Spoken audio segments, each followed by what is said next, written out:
And we're live.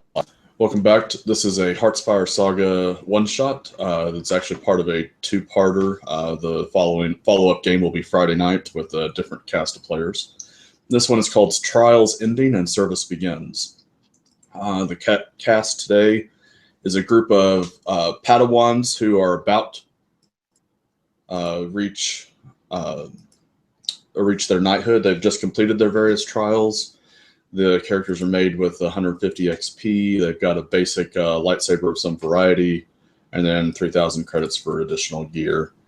The concept, they are waiting at a Jedi temple on the world of Tarbin III, which is a world I've created. It is not a canon world. Waiting for word from their masters and or the Jedi Council. We're going to pick up, first off, let's meet our Padawans, and they'll tell you a little bit about their backstory and that sort of thing. Archie, you're muted. Howdy, everybody. I'm playing Kenshin Takamoto, Padawan. I can't remember my master's name, so that's my bad. Sorry, master. He's a lightsaber savant. You know the training droid, the probe droid thing that Luke trained with.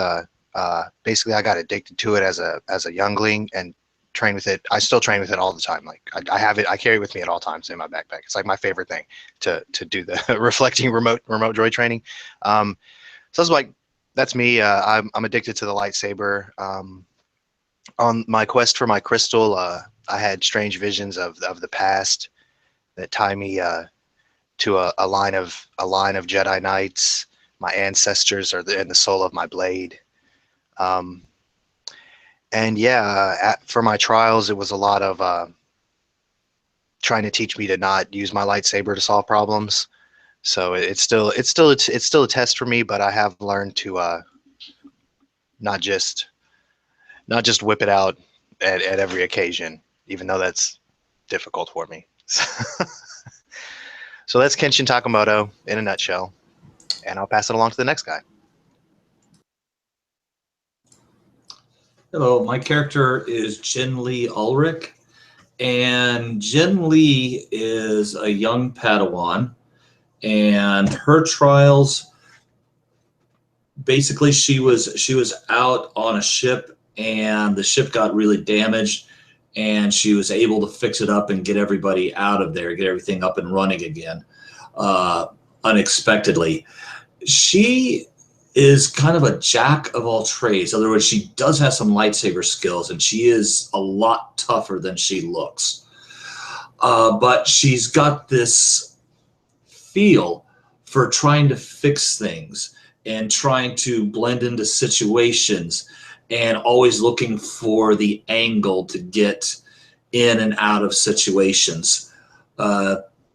She can fight very well, but she can also do a whole lot of other stuff that the other Jedi don't seem that interested in. So it makes her very unique.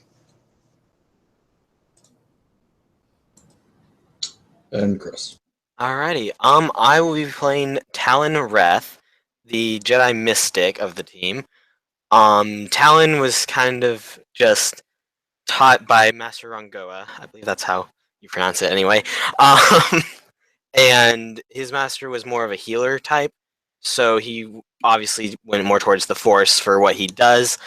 Not necessarily following his master's footsteps for healing, but went more for the meditation and became pretty adept at his battle meditation to support his team. So, and during his trials, it was mostly just exploring, trying to understand the Force and life. So yeah. Alrighty. For those who are wondering, part 2 on Friday will actually star the Jedi Masters in the second half of this adventure. So we're going to get right into it. The Jedi Temple here is this world is not a Coruscant. It is actually at the edge of the Middle Rim, so it is not extremely developed, although there is a couple large cities on the planet. The Jedi Temple is on one of the middle-sized cities. It comes up right next to a large mountain kind of a plateau type thing that the city is built on top of. The temple itself is relatively secure. By no means as secure as Coruscant or Ossus or something along those lines is, but it is a temple that it has a decent level of security. There are 4 Jedi Temple guards that are stationed here continually. It's known that there's a couple of holocrons and ancient artifacts that are stored within the depths of the temple. The temple builds from the plateau down into the rock itself, so there's very little of the temple that's visible on the surface. At the time you guys are here, other than the temple guardians, there's like 1 Jedi Master that's here at the moment, a handful of Jedi Knights, and another handful of Padawans, including yourselves, that are either working with the Jedi Knights or Masters on something, or are here studying something that is located in this particular temple's libraries or archives, and that sort of thing. While you guys are passing time, you've been here for a couple of days, maybe a week. Is there anything in particular that you want your character to be doing or interacting with during this period? My character actually is... One of the things she's going to do is she's studying the culture of the temple and the planet they're on. Mm-hmm. And also, also the specific location. In other words, this region to where she's knowledgeable about. She's a bookworm. So she's reading up on the culture. She's learning the customs. She's also familiarizing herself with the area and the region. Okay. For all these type of things. There's a reason for it later. Sounds good. Archie or Chris, do y'all have anything specific you want your guys to be doing? I'll jump in. So Kenshin is searching around. You said there's a 1 master, so he would kind of probe the master very carefully, not making a big show of it, but just trying to find out exactly how proficient with the blade and how well trained he is, and find out if he can tell what form he'll specialize in. If he needs to brush up on that form, he would try to get some sparring sessions with that master. If not, he would just be reflecting bolts off his probe droid, of course, because that's what he does all the time if he can. Okay. So spending time training. I'm swinging my sword, of course. Because of your proficiency level with the lightsaber, the master, of course, will make some time during that period that you're there to train with you, but he actually winds up having you work with other Padawans because your skill with the blade is actually surpassing them to the point that they can learn from you. And of course, that's one of those things like you were hoping to learn specifically from the master, but at the same time, that's a huge compliment at the same time to give you the hint that maybe you are going to be a knight now, because he's now having you teach some of the basic moves to some of the younger Padawans. So, man, that's a great honor to me. I feel very honored by it, and I try to learn what I can from the younglings, because their insight is they have that. They go at weird angles that you would unexpected things come out of younglings. So I look for that in them. They could teach me many things as well. And then Chris, what are you thinking? I'm gonna have Talon just kind of discuss things with the Guardians, the Knights, just kind of talk to the people around, and then also just in the free time that he's not doing that, kind of just meditate. Okay. So a couple of things that you guys learn about between the 3 of you about the vicinity and everything. The village or the city that the temple is a part of is primarily known for manufacturing bacta. Like, it gets the raw biological materials from other worlds and then changes it over into bacta. So it's a fairly wealthy city. And that particular manufacturing process is not like the droid factories that we've seen in Clone Wars or whatever. It's a relatively clean process compared to a lot of options. So as far as like Kevin, your Jedi's research, you're able to learn that about the village, the city, and because it's a relatively well off, there's a lot of the problems that is associated with the Outer Rim that this world just doesn't seem to have because it's a mid-rim world. With training with the master, you find that the master that is stationed here at this temple at the moment is you learn pretty quickly through conversation with him and watching him interact, Archie, that he is most definitely a consular. The form that he's learned is Nemon, and he is extremely learned in a lot of broad topics. So for mechanics side, he's at least got Sage and Consular and probably some other stuff being a master. But he spends a lot of time in meditation and researching in the library. The knights, a couple of the Jedi Temple guards do take some time with you as well, Archie, when you once they see that you're respectful to the master and you train some of the younglings, they work with you as well. In fact, at some point, one of them actually sets up with you kind of a sparring session that is for the benefit of the younglings, where they're showing, because yours is Shein and Sorosu forms, right? Right, yes. So this particular Temple Guardian has Ataru and Shicho forms that he's learned. So they set up a kind of a dual spectacle for the Padawan, the other students, to kind of get a feel for what different forms and what the combination of two forms can look like. And yeah, that's badass, because that's like the four forms that we have like kind of counter each other. Cool. So we could do the whole dance of counters in a lightsaber battle. That's badass. And then the things are going along pretty well.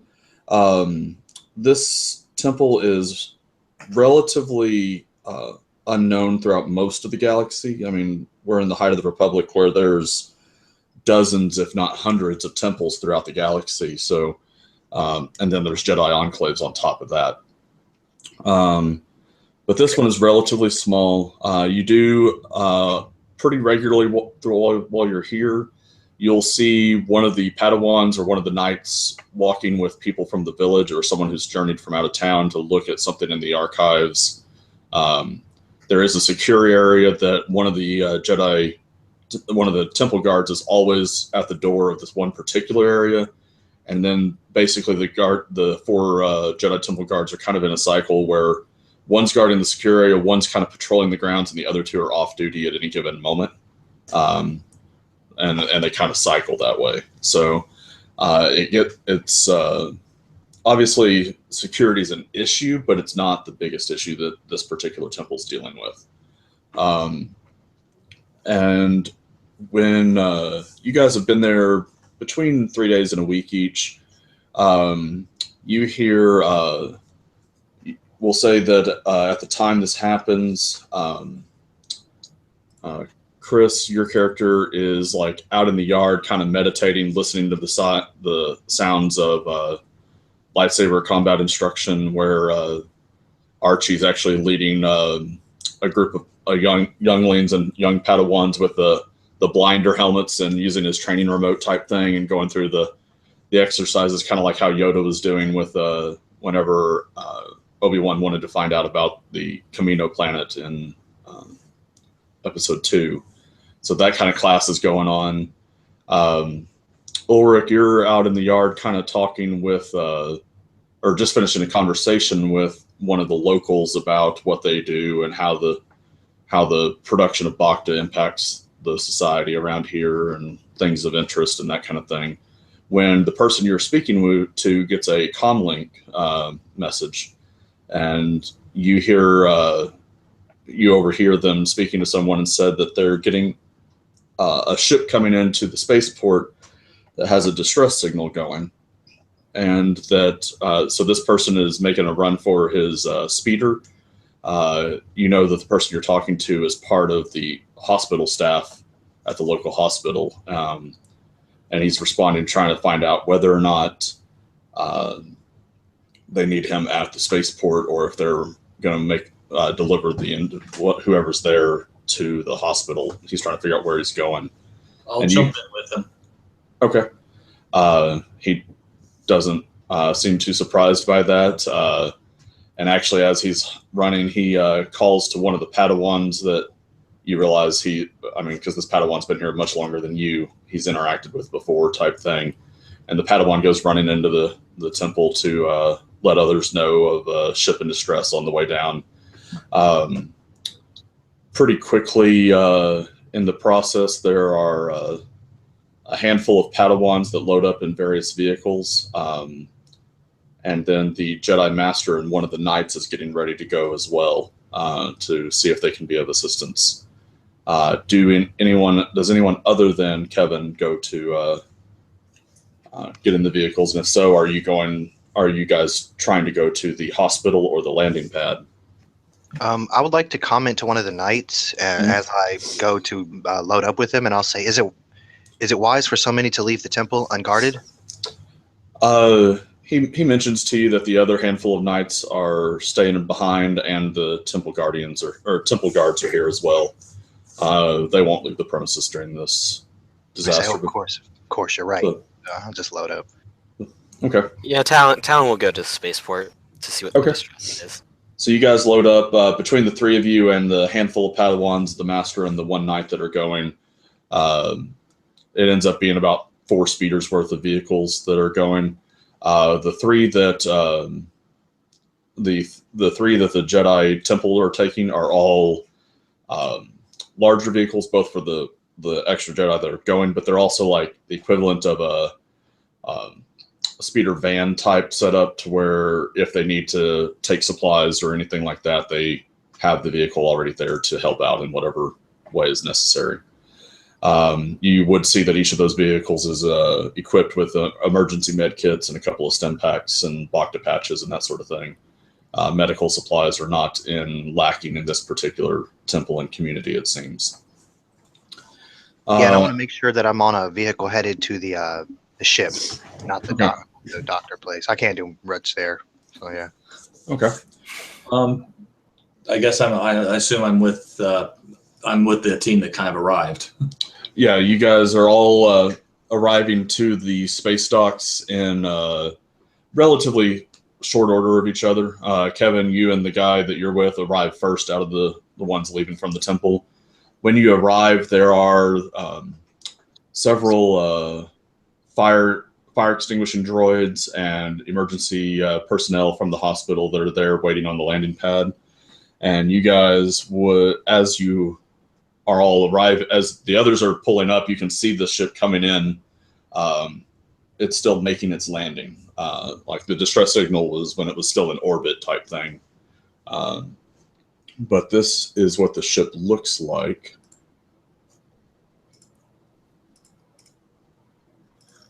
And this is as far as size goes, just so you know, it is a Silhouette 5 heavy transport type craft. It's not quite a capital ship. The Falcon is a Silhouette 4, so this is 3 or 4 times the size of the Millennium Falcon as it's coming in. That looks really cool. I like it. And what's going on is the near side ion thruster there is, whereas the right side, you know that like the ion engines that these things have should be putting out that blue color exhaust like that. The left side one, as it's coming in, it's putting out this weirdish purple black color trail with some smoke being left behind and whatnot. And you can see the slight tremor in the ship as it's being piloted down, where the pilot is doing a good job of maintaining control. But it's definitely looking like the pilot is either really experienced or really lucky at the moment as he's coming in.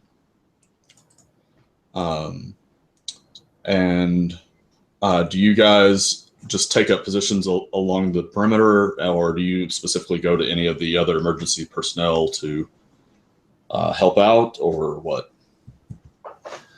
I'm gonna be with the person I'm with. I'm gonna tell him, holler if you need me, but I'm gonna have a look at that engine. Okay.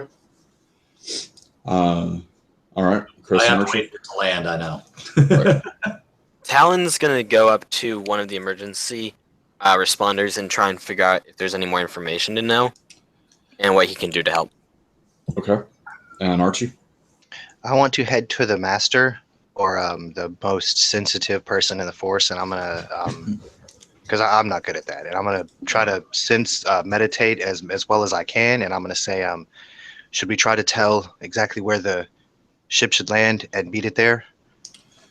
Because that's what I'd want to be as close to the door as I could get when it hits the ground. Okay, that's not hard to do. It's clear what landing pad the emergency services is trying to get it to land on, and that the ship is clearly making its way towards.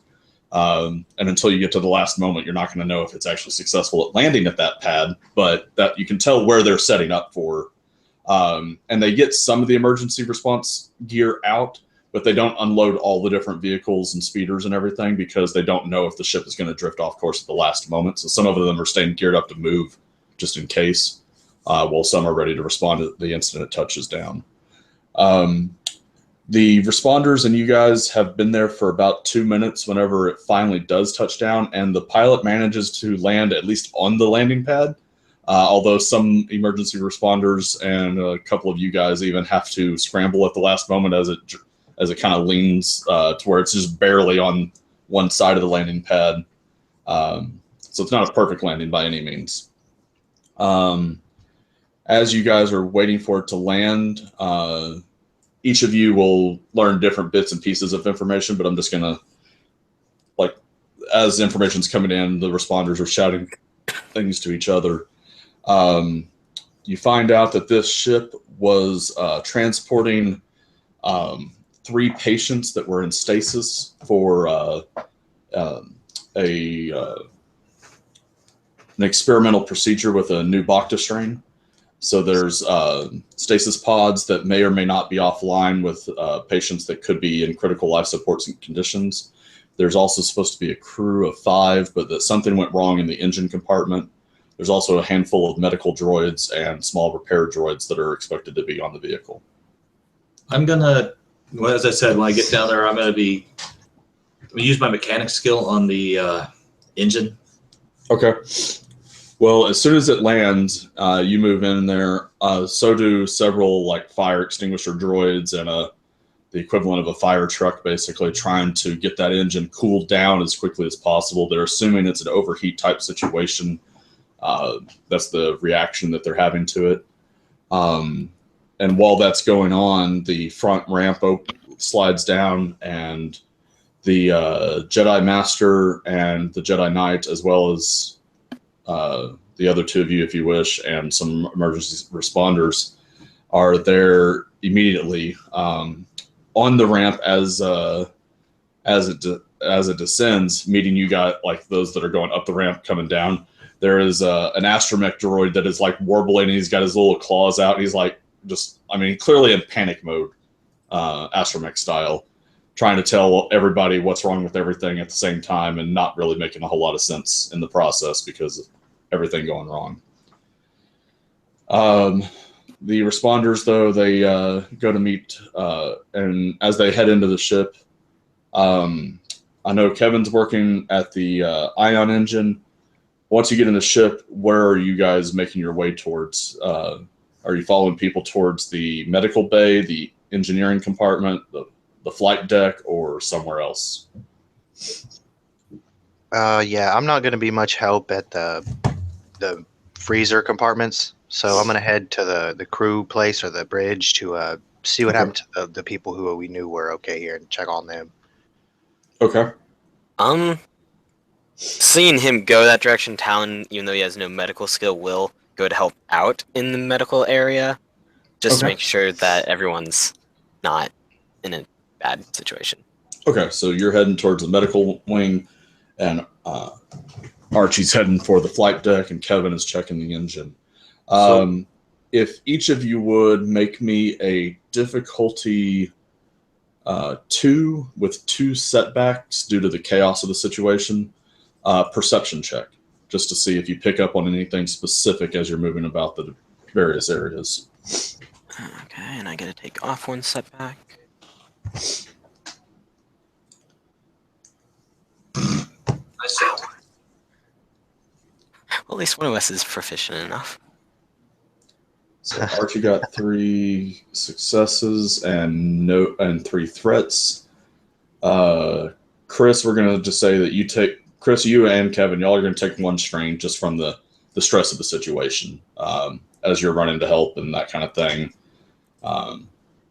Kevin, we could describe it as you grab a hold of something and it's still hot, so you kind of scorch your hand a little bit. And Chris, you're like running through and you run into like one of the medical droids that's coming around the corner and kind of bum your shoulder up a little bit, that kind of thing. But it's just 1 strain; it's not a wound. Yeah. Archie, with your 3 successes, you're going to the flight deck. So you come upon the pilot, who clearly has seen better days. This guy has got himself strapped into the pilot seat, not the captain seat. He's got like the crash harness on, and he has not gotten up by the time you got there. He is a Duros, and he's got like coveralls on that are a pale green.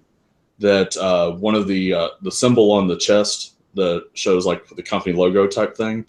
You recognize the symbol as being one of the major Bacta manufacturers in town. You've seen it around town type thing on like advertisings and various ships and hovercraft and that sort of thing. So you recognize it as, you don't know what the company is, you just recognize it as one of the ones in town. But this guy, from the other side, like his right gut area, there is a pool of greenish brown blood that is staining the coveralls, and you can see he's got a large chunk, like a Bacta patch that's placed over it, where he's trying to stabilize himself, and he's actually changed the placement of like part of the harness to where the harness is actually holding that against him, and he's got his hands up on the steering column. And he looks like he's passed out at this point. Like he's not responding as people come running into the flight deck. But you don't see any of the other members of the crew up here. I'm going to pull out my lightsaber because of the wound. I'm not going to activate it. I'm just going to put the hilt in my hand as a precautionary measure. Okay. And then I want to, because you said other people were coming into me, like medical personnel and stuff were coming in the room with me. As they rush about the room, I'm going to stop. And I'm not by any means proficient in anything like this, but I am a Jedi, so I'm going to stand and I'm going to just try to sense the Force and sense if there's any danger around.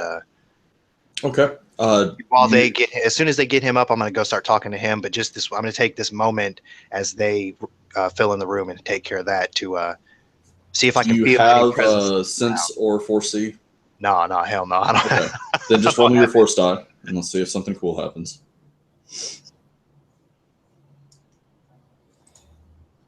Okay, so because you don't actually have the powers to use anything with the pips, basically as you reach out trying to just sense your surroundings and get an idea of what the Force is saying, you can feel the presence of a couple of the other crew members, and they all feel like the panic and fear and pain that the various members are in, as well as the heightened sense of awareness of the emergency personnel. You just feel like the adrenaline rush of the living beings around you. Makes it hard for you to really pinpoint anything specific as far as a potential threat or anything along those lines. It's obvious something happened here, but you're not sure what yet. Okay. Yeah, so as I sense that panic and stuff, I want to make sure I am cautious myself, and I'll put my lightsaber back away so I don't do anything hasty. I'm sorry for Bogarting there, brother. Go ahead. Go for it. Kevin or Chris? Yeah, I was going to. I'm going to take a look at the. As I said, try to examine the engine and see if I can figure out what actually caused this to do what it's doing. Okay, give me a mechanics or computers check. Let me know which one you're using, because Mechanics. It's whether you're actually looking at the parts or if you're doing a diagnostic of some kind, basically. Both are valid ways to try to get the answer. It's okay. Just, what the information will be. So you're going for mechanics. So you're actually digging in there, trying to figure out what exploded or what started the fire or whatever the case may be. Yeah, what's causing this? Okay. Give me a mechanics, and we'll say this will be 1 red, 1 purple, and 2 setback. The scorching and the uncertain, like, there's just too many variables to make this easy for you. All right. Oh, wow. Okay, so 2 successes, 1 threat, and a triumph. So the threat, I'm going to say because you're in your haste to get an answer before the fire is completely under control, you scorch your hand again, take another strain. Okay. With the successes, you figure out that basically what appears to have occurred, and you're not necessarily sure of the exact model, but it looks like this engine compartment on the bottom right here took a direct hit from some caliber of ion cannon, and it disabled. And the way that the cannon actually affected the systems, rather than just powering them down, it actually disabled the security overrides that kept the flows in check for different things, and that's what caused the problem. Do you have anything in mind for the triumph, or you want me to come up with something? Oh, wow. See, it's because what I'm trying to do. Triumphs don't have to be directly related to what you were originally intending. All right. The triumph can, well, I always try to relate it to what I'm doing. So if I'm trying to figure out what damaged the engine, I'm going to say, the triumph. I know I recognize the signature of what this is. Okay. When I say signature, in other words, if it's a special type of weapon, or if it's made by a certain race, or a it's not a special type of weapon, but you do determine a couple of things, and you're able to. Are you talking with the other emergency personnel that are around you as well about what you're seeing and what they're seeing? Yeah, I tell them what I see here. Okay.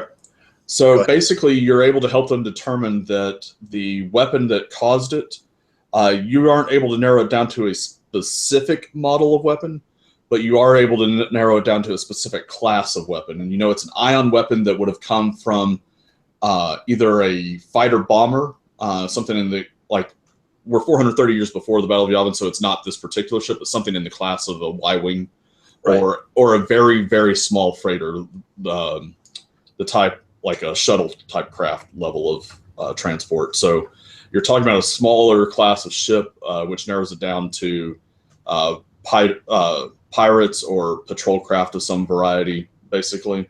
So what a class of ship you're looking for, and that it was a ship-based as opposed to a planetary ion or something on board or something along those lines. So you also say I know how to fix it? Yeah, you and the other security or the other responders there are able to get the fire out and get it under control where there's no more immediate threat of that causing any problems. There's still going to be some repair time, what parts are going to be needed and what's going to have to be recalibrated, talking with these other guys. I'm also going to say that because of the rapid diagnosis that you gave and the fact that the other responders agree with the general idea, any social roles you make with the firefighting emergency personnel basically around here are going to get a boost die for the rest of the session. So if you have any more encounters with them or discussions with them, it'll help you out in trying to convince them on stuff or whatever. So, and then Chris, what are you thinking? Well, after I've stumbled into this wonderful medical droid, I'd like to, or not. Well, I guess it could have been any type of droid, but I'm going to guess it was a medical droid. Yeah, this was a medical droid of some variety. I'd like to finally figure out what's going on in the med bay. Okay, so when you make it to the med bay, you find of the 5 crew members that are supposed to be on this ship, you find 2 of them as emergency personnel are getting there as well to check over them, but they are unconscious on the floor with what appear to be shrapnel wounds to them. As well as the shrapnel seems to have punctured one of the 3 stasis pods. So they're trying to see if that person is still alive. The other 2 stasis pods are still online and functional at the moment. So the emergency personnel are also trying to get those through their extraction process to get them off the ship, just in case the firefighters haven't got their job done, because this is all happening at the same time, basically. Okay. The two unconscious crew members appear to be dead at first glance to you, but it just depends on if you want to confirm or Yeah, whatever. I was an idiot and forgot to grab Force Sense, but can I try and reach out with the Force anyway Yeah. to kind of... Go ahead and give a Figure out force some roll, and so you don't have sense or foresee, or I- you have, I totally meant to, and I Okay, forgot it, that's and I fine. don't have the experience. Yeah, so. but I'm pretty sure the Mystic is a lot more in touch with the Force than yes, like the 3 force rating versus 1. Yeah, Yeah. it helps a bit. All right, so you got 2 light side pips and a dark side, but again, like I did with Archie, since you don't actually have a power, I'm just narrating kind of what you pick up on. So because of the dark side pip, you pick up on those same negative emotions and just adrenaline rush that Archie picked up on. That's just kind of all over the place. You, with the light side, though, are able to push through that top current of negative emotions, and you can feel the responders, of course, doing their best to figure out what's going on, and that like the determination and compassion that is coming from the responders as a flood. You also are able to feel you briefly, very briefly, touch the thoughts of the 2 people that are in stasis. So you're able to confirm that the 2 of them are alive. One of them's dreaming about pastures on Naboo, and the other one is apparently from Coruscant. It seems like he's thinking about the space lanes above a city world. So not necessarily Coruscant, but somewhere in the core, probably, based on what you're able to pick up from him very, very briefly. But it's enough for you to know that at least the two of them are alive, but you don't pick up anything from the one in the damaged container or the 2 crew members that you see. Okay, and can I make a perception check that will probably fail to try and figure out where the shrapnel came from? Yeah. I'm going to call that, let's see, just 2 difficulty, no setbacks, because it's just looking around the room and seeing if you can figure out what went wrong. Okay. Sweet. Success, 2 threats, and a stun. Wow, y'all are on a roll now. So you're able to tell that there is a like a specimen container, kind of like I mean, if you watch any medical drama type thing where like they would keep samples of various things, and it looks like the energy shielding around that container has collapsed. And initially you just think, well, okay, it was damaged by the explosion. But then you find that the generator that is responsible for that particular thing and funneling energy from the ship systems into it actually was the source of the explosion, it appears. Okay, is there any medical personnel around that I could ask about what would kind of be in that container and what might have caused it that was on the ship? A couple of the responders, once they've confirmed that the 2 are dead, and some of them with the droids on the ship are starting to extract the 2 pods that are still active. The others have confirmed that the 3rd one is dead. A couple of them come over to look at what you're talking about, and they say that typically there would be on a ship of this size.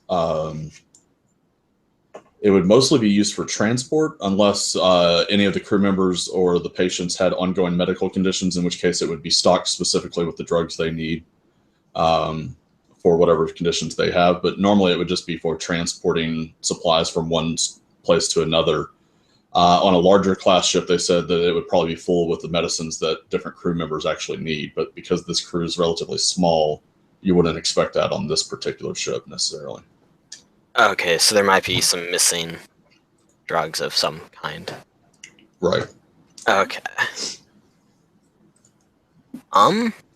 No, I have no computer skill. There's no way I can figure out. What do you want to use the Triumph for? Can I figure out what that might have been with the Triumph? As you start looking through the records, and being that you're a mystic, you're naturally just kind of following your instincts with the Force type thing, moving from one console to the next, searching different records. You find that in that you do find the roster of items that was supposed to be in that particular unit for this trip. Most of them, like the first third of it, is just standard, like the equivalent of ibuprofen and stuff that would be relatively mundane for standard crew member ailments and that sort of thing. The larger portion of the list has several things that are used for the maintaining of a stasis pod, like the injectables that you'd put into someone before you put them in a stasis to keep them alive and that sort of thing. But you do find one anomaly, and that is a DNA sequencing item. Like it's normally used by investigators and that sort of thing for confirming DNA of suspects and that sort of thing. So it seems unusual that it would be in this list. Can I ask another medical personnel why it might be there?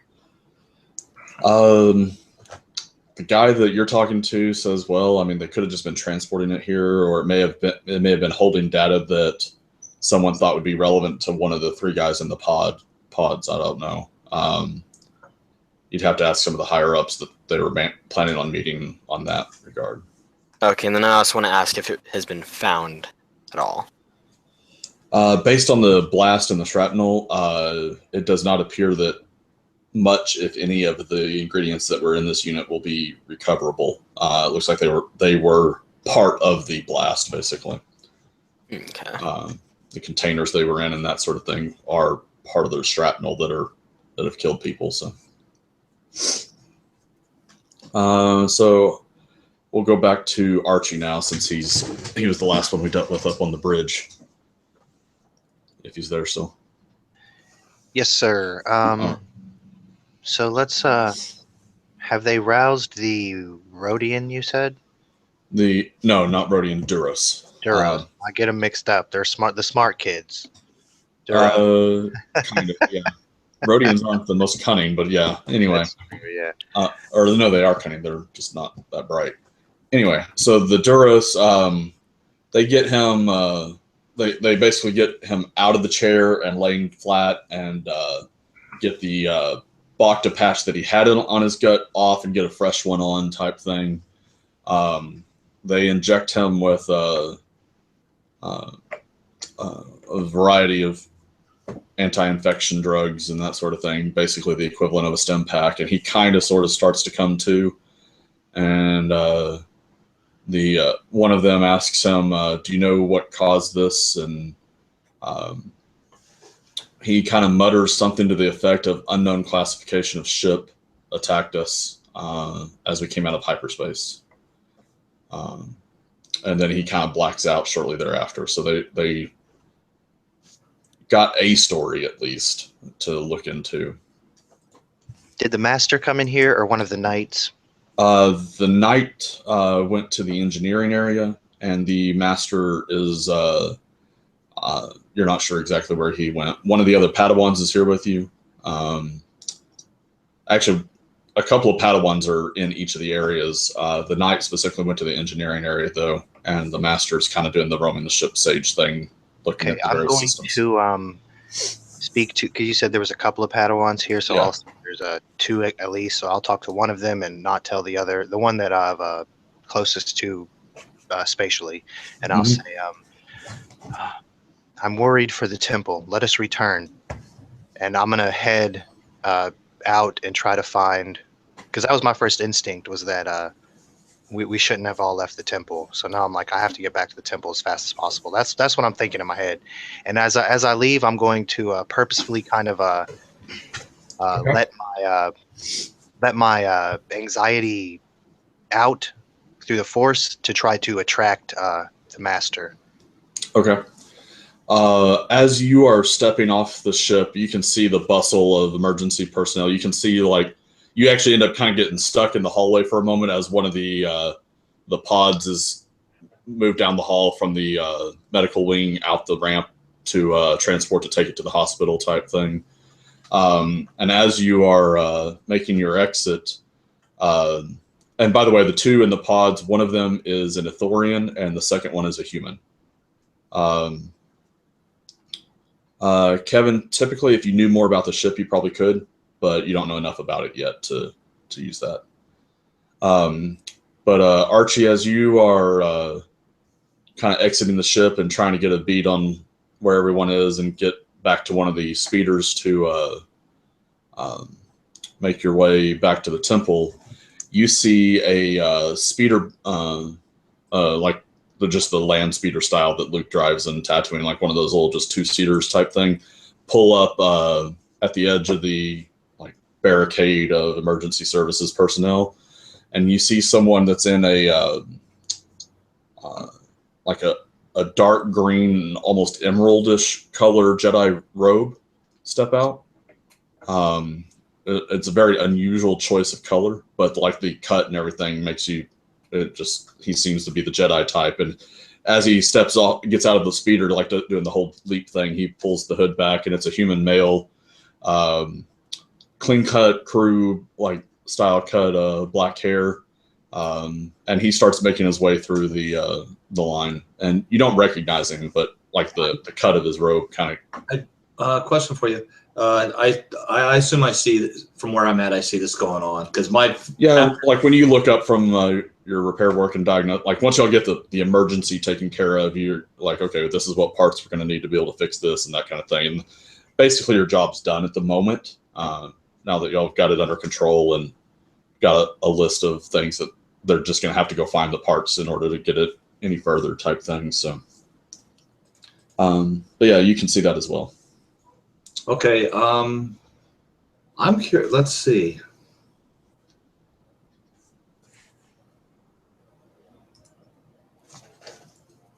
I'm debating on an action here, one of two. Either one of which I could try to use Ward's foresight on the emerald green guy. Mm-hmm. That's an option. Or number two, I can try to do like a lore check to figure out, okay, what do the green robes mean?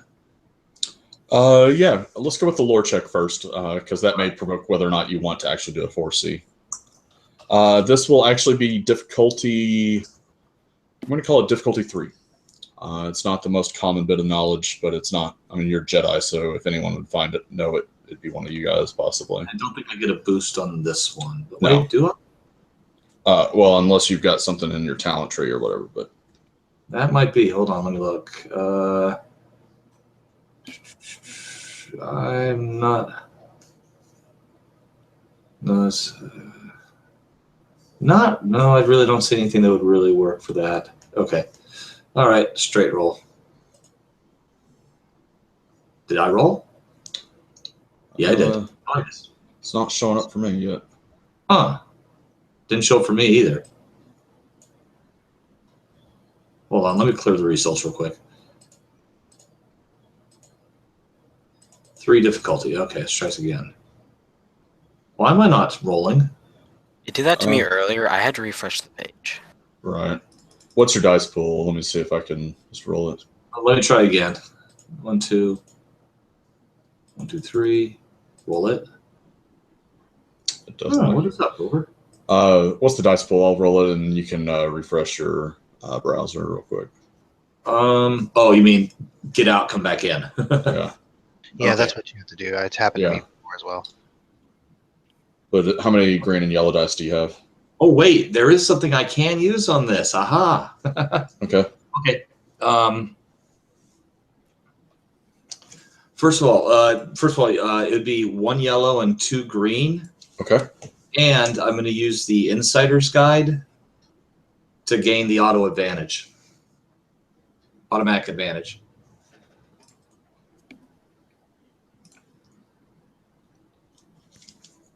Oh, no, I can't roll either. Okay. I guess we're going to take a quick pause while we reload Hangouts for a second.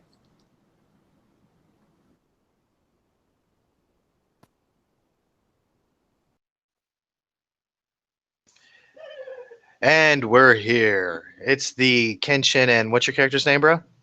Talon. It's the Kenshin and Talon show. Yeah, and I'm about to get my food, I hope. Any second now. I am back. Welcome back. Okay, and I can roll again, so. Yeah, I can't roll, so I'm going to go ahead and drop it. I'll be right back. Okay. Alrighty. Okay, I'm just going to test and see if I can roll still, if we're all having issues with this. Oh, you gotta be okay. Apparently, I need to come back. All right. It just like crashed on us all. Okay.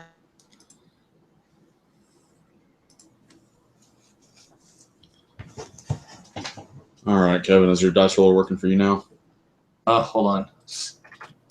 Ah.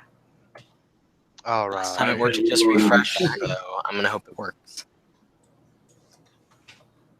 There we go. Wait, no. Yeah. Okay, there we go for me. It worked.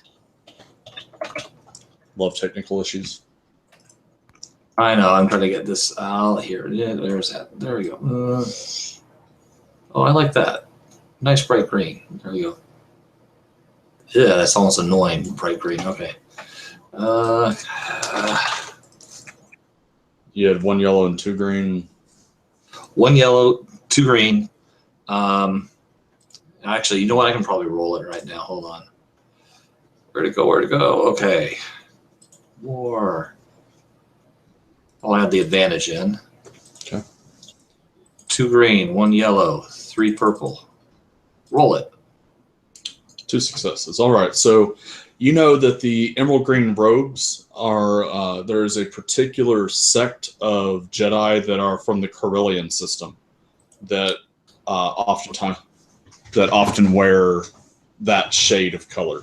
That they are relatively isolationist. So spotting one out here in the mid rim is unusual, but not unheard of. But there's nothing that says that a Jedi has to wear a tan or brown robe, so it could just be personal preference. But like that's what the lore roll would tell you, is that that's what is, at least in someone with the knowledge would be claiming association with that group by wearing that. So you and Archie spot this guy. Archie, were you making your way over towards him, or are you just making your way back to your speeder? So definitely, I want to stop pretending to be anxious, because that was just to try to draw the master, and I don't want it to actually start to affect me emotionally, and I'll actually become anxious. But this guy he does look pretty cool. I do like that, but I try to resist the attraction of possession of his and status and everything. His robes look pretty opulent, and I'll wait to go because I'm still like close to presumably where he's going to head, like close to the entrance to the ship. So I'll wait for him to pass by and see if he speaks to me. But if after that, I'm going to head back to the temple. Yeah. Let's see here. So I'm going to randomly determine whether he notices you or Kevin first, since you two are the Jedi outside. So odd will be Kevin, and even is Archie. Even. So he spots Archie first. So as he's making his way through the emergency lines, because he has like robes on and a lightsaber at his belt, the emergency personnel kind of clear out of the way pretty easily for him. Although some of them are busy about stuff, then he bumps into them. But he makes his way through, and as he like clears the line, basically, he spots Archie making his way towards one of the speeder vehicles. And let's see. Archie, you're human, right? That's correct. Yes. Okay. So considering that you're still a Padawan, he would recognize the braid, and he would kind of signal over to you and say, "Padawan, can you assist me with some information, please?" And he like just keeps kind of walking towards you. I'll say yes, of course, Master Jedi. My name is Takamoto. How may I help you? He says, "Well, I'm a knight, not a master, but thank you. My name is Corin, and I was my ship was just landed, and I saw the smoke and heard the ruckus of the emergency thing. So I figured I would come here to see if I could be of assistance before heading to the temple. Do you know what's happened, or if they need assistance? It seems like there's enough emergency response that most problems would be dealt with." Yes, I was just thinking the same thing. The emergency responders do seem to have the situation in hand. It appears the vessel was set upon in space and suffered some damage. The pilot or the captain, I'm not sure, did manage to successfully land the vehicle, as you can see. He's quite skilled to manage it under such circumstances. But he He's in treatment right now. It's unclear whether he will succumb to his wounds or not. Do I hear the conversation going on, or am I close enough? You can pick up the tail end of it basically if you're heading towards Archie and whatnot. Okay. I go. Basically, I hear the conversation a little bit, and I kind of turn around and give the details of what I know about. It was attacked by this kind of weapon. That's and guy go through some of the details involved with that. The knight in the green robes, he kind of nods to what you're saying. He says, "Good work. Did you figure all that out yourself so quickly, or was that what the responders determined?" No, I kind of figured it out myself. He gives a thin lipped smile at that and gives a nod, and then says, "Well, it seems things are under control here. Do you know of any assistance that I can provide, or should I go on about my business at the temple?" I was actually headed back to the temple myself, Brother Knight. Would you allow me to travel with you? Certainly. I don't have a big speeder, but if you both want to go with me, we can, or whatever works for you. Is there pretty much the injured have pretty much been taken care of at this point? Yeah, at this point, you can see that they've got the 2 isolation pods that have been extracted, and they're on ambulances heading to the hospital, as is the pilot. It does not appear that any of the other crew survived. The story coming through at this point is that they found 2 crew members dead in the medical bay and 2 crew members dead in the engineering bay, where it looked like a panel exploded as they were trying to work on the engine. Well, that was pretty heroic of that captain/pilot guy then. I mean, damn. A ship that's designed to be run by 4 with an extra person around, being landed by 1. With 1 engine. That's pretty badass, man. He was burning all his destiny points. But alrighty, so this Jedi Knight, he basically goes back to his speeder, and if you guys want to ride with him, great. If not, he follows you, basically. All right, at this point, it's like there's nothing else I can really do, and I could definitely go over some of my notes mentally, and not only mentally, but see if I can do any research at the temple to find out a little bit more about this weapon with the knowledge I've gained. Okay. And if I see my friend come out with the as the 2 freezer pop guys come out, I'll motion for him like. Okay, so Chris, we'll hop over to you for a second. Sir. As they're unloading stuff from the ship and getting the people, the 3 living, basically headed to the hospital. The ship's getting powered down, and all the systems, like anything that seems to be remotely dangerous, is getting isolated and sprayed with coolant and stuff to cool it off and that sort of thing. They're more worried about making the ship stable. They don't care if it works tomorrow type. They just want to make sure it won't blow up. Right. That is goal 1. Goal 2 is hopefully it still works at some point in the future, but goal 1 is make sure it does not explode on the landing pad. So what are you going to do at this point? Are you looking for anything further in the ship, or are you exiting? And... Yeah, I think Talon will do a once-over just to try and see if there's anything anyone else missed. Okay. Give me a perception check. This one will be,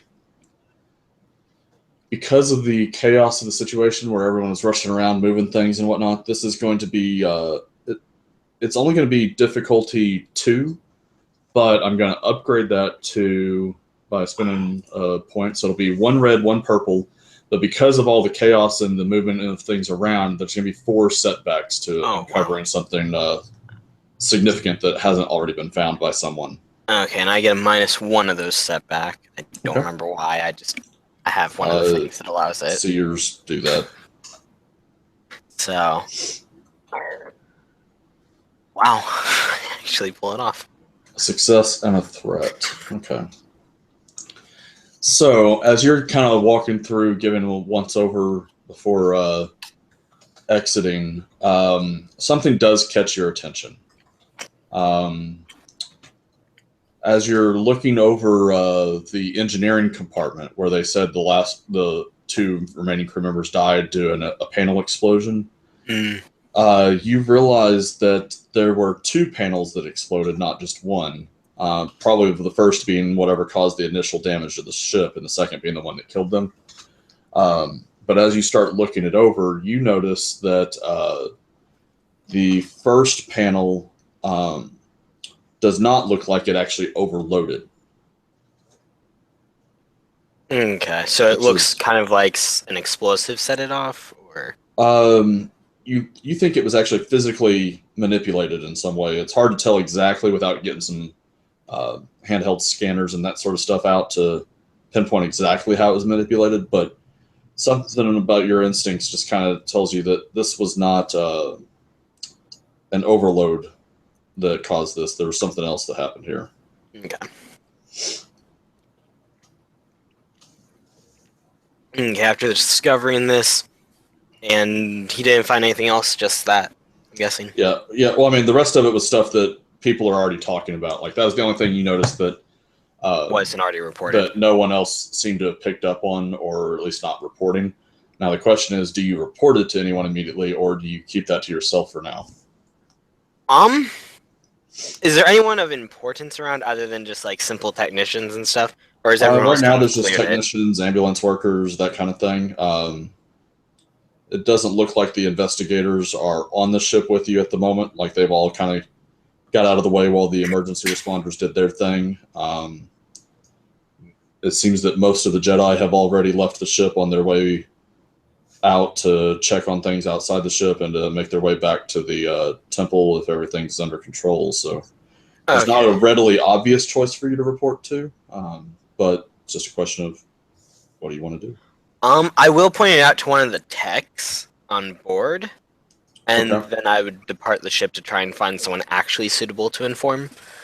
Okay. When you exit, you can see several of the Padawans are getting into various speeders to head back. A couple of them are getting in one speeder and heading towards the hospital to provide assistance, it looks like. You notice the other 2 player characters getting in a speeder with someone in a green robe that you don't recognize.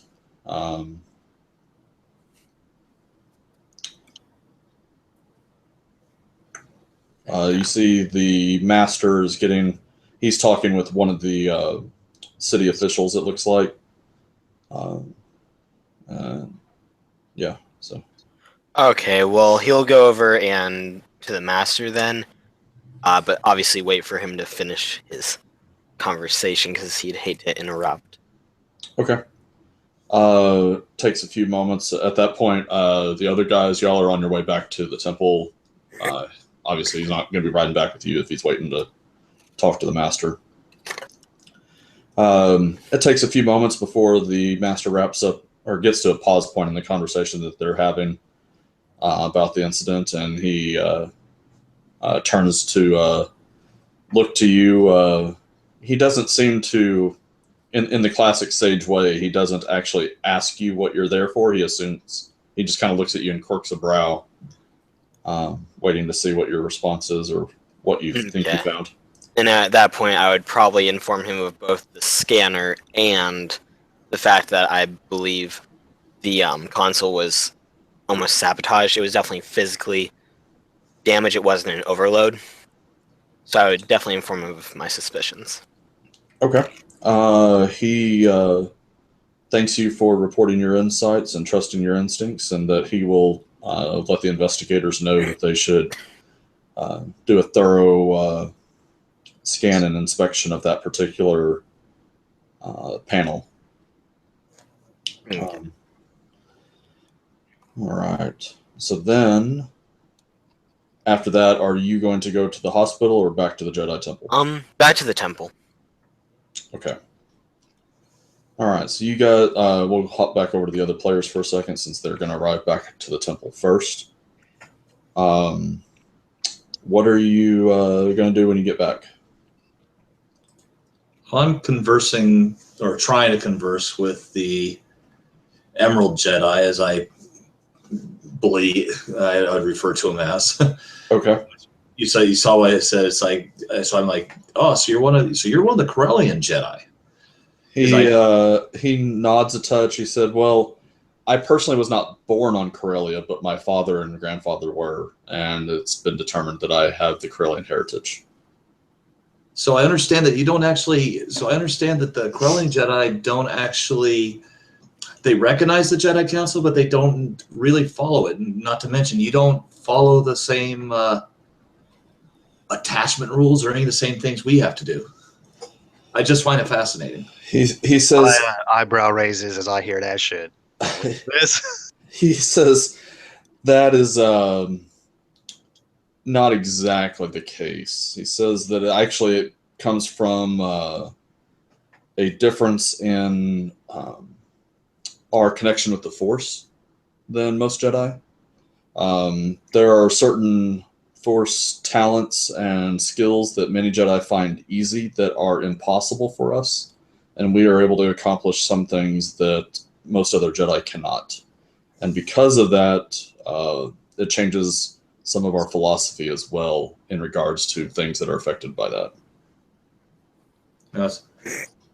Best way to describe it is that I'm just conversing as much as possible. I'm not going to go through the actual conversation, but just like conversing, it's like I find this fascinating. It's I never thought I'd actually ever meet Corellian Jedi at this, especially at this stage. Right. Archie, fascinating, amazing. Ask him anything specific. All right, what's up, homie? Do you want to ask anything specific on y'all's way back, or are you just kind of listening to the conversation, listening to one of your fellow Padawans fanboying a little bit and being curious? But I'm intrigued, but when he gave his response, I'm nodded knowingly, like, oh yeah, that's a perfectly viable explanation. And then, does he have a lightsaber at his belt? He does. Okay, yeah, I'll ask him. If they study the same forms of combat as us. He says many in amongst the Corellian Enclave do. I personally have minimal. Let's see, how would you say it? Minimal practice with my lightsaber. I am more of a researcher and investigator myself. So Understood. Yes, and I'll kind of follow along where he goes, because I kind of I want to keep my eye on him until I meet back up with the master. okay. And, when you guys land, of course, a couple of the knights that are that were left behind come out to meet you guys as you land to find out what was going on and that sort of thing, just to get the report. One of the temple guards, the one that would normally be on patrol basically at this time, comes out as well.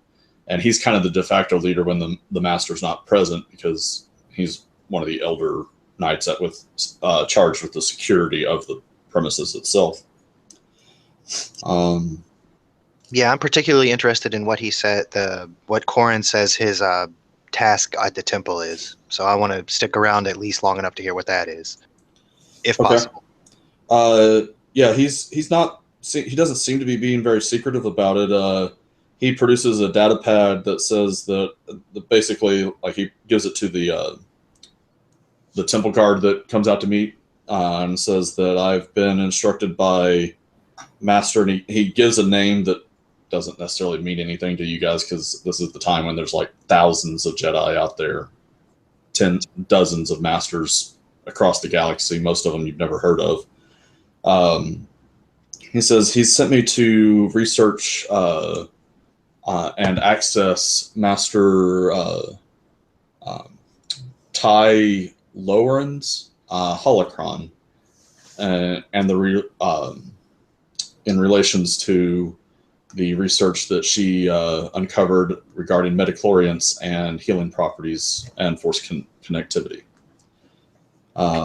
which seems pretty complicated, but he's here seeking a specific holocron that is apparently kept here. Yeah, with the first part, I was like, oh, not. And then he started talking about midi-chlorians and all this, and my eyes just glazed over. Right. It's like, okay, well, the temple guard kind of looks over the data pad and the paperwork request type thing and says it seems to be in order. If you'll take this on into the archive, the archivist will give you access in due course.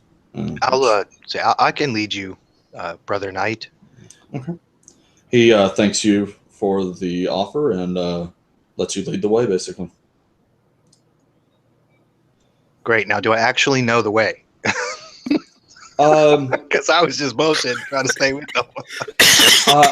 I mean, you know where the archives are. Okay, Like, great. Yeah. You may not necessarily know the most efficient way to get there from here, but you know where they are and you know a path to them at least. Yeah, not Kenshin's preferred destination, to say the least. But, right. I mean, like just while you were like looking around for people to train with type thing, you ran into the archives a couple of times, but from different pathings and whatnot. But yeah, so I definitely help him get over there. I kind of give I'm sorry, one sec. I give Jinlei, I don't know how to say your name, homie. I might give you like a little look and like maybe a half a nod, like, you know, come with me, dude. Like, what stick with me. But I don't want to. I'm going to try to do that unbeknownst to Corrin. I don't want Corrin to see me. Okay. So if you actually want to give some sort of signal to Jinlei that Corrin doesn't pick up on, that is a deception or skullduggery check. I can do either one. I'd say, you know what? Give him a setback on that because I'm totally enthralled with the Emerald Jedi. Well, basically, I'm going to make the check be whether or not you get the message across to Jinlei, and then if you get setbacks or fail, then like if you fail, the success and failure will be whether or not Jinlei picks up on it. Advantages and threats will be whether or not Corrin picks up on it. If that makes sense. Corrin's the Emerald Jedi? Yeah. All right. All right. So what is the damage? We're going to call this, let's see here, it's perception, or it'd be the perception. What's Jinlei's perception? Jinlei's perception is yellow-green. So we'll call it yellow-green with a setback, or red-purple with a setback. Sorry, two greens. Great, two greens. Yeah, 2 greens. We'll still go with 1 purple, 1 red, 1 setback, because of the trying to get the signal across without necessarily giving it away to a Jedi Knight. I don't intend to speak or move too much, so yeah, that's fair. Here we go. Oh, good grannies. So Jinlei did not pick up on it, but neither did Corrin. So, because you got failures with advantages, so you successfully hit it from Corrin, but Jinlei just didn't notice either. So I chalk it up to my general inability to communicate through other people and in a way besides combat. I'm like, I got to keep the master is right. I need to keep practicing my interpersonal skills. I'm kind of, as I said, I'm kind of very interested. At the same time, I'm like, okay, I should probably. I kind of look at it and go, I probably should go and do a little research. Whatever weapon hit this is something that I got a feel for. It's just I got a feeling about it. So I really should investigate this a little bit. And I just run off to the archives or run off to where I do some research on it. So you're going to be looking at the library, which is basically the front part of the archives.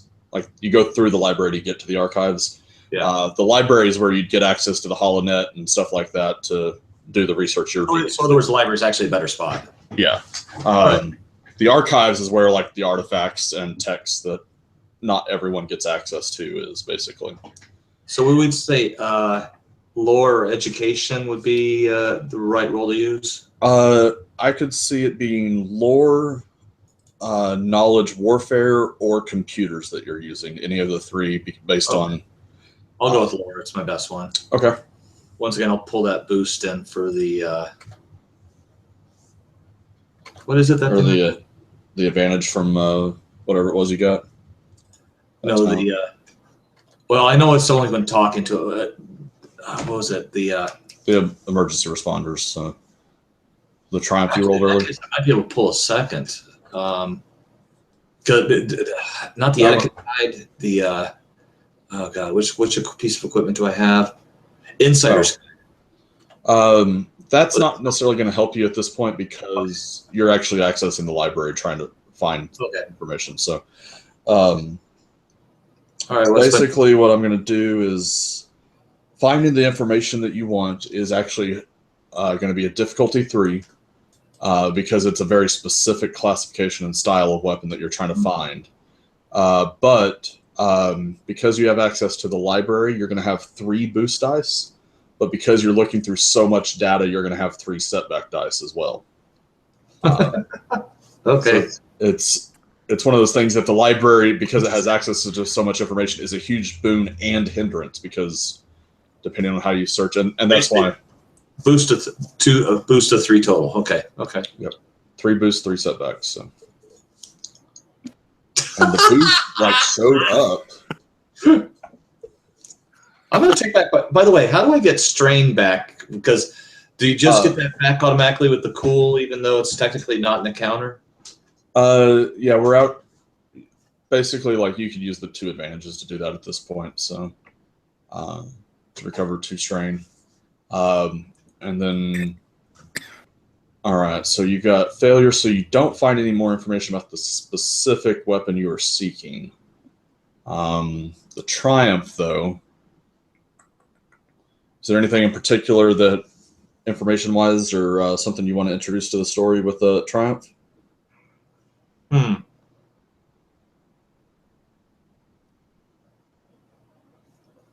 Okay, I got one. Okay. Our Corn. Okay. Actually, when I gave him a description, and I told him I was going to go look, he actually comes back a little later and says, I think I know what you're looking for from what you described. Would you go that route? Yeah, I can do that. I can say that he comes back in a little bit to, well, we'll have to get to that point because you know, let other players catch up timeline-wise. All right, that's fine. But yeah, he'll come back to you with a lead, basically.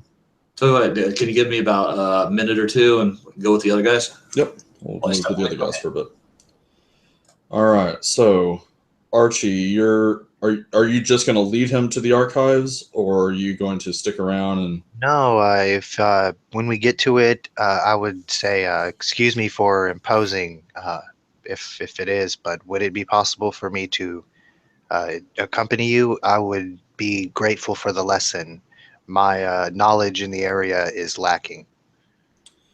He gets a thoughtful look for a moment.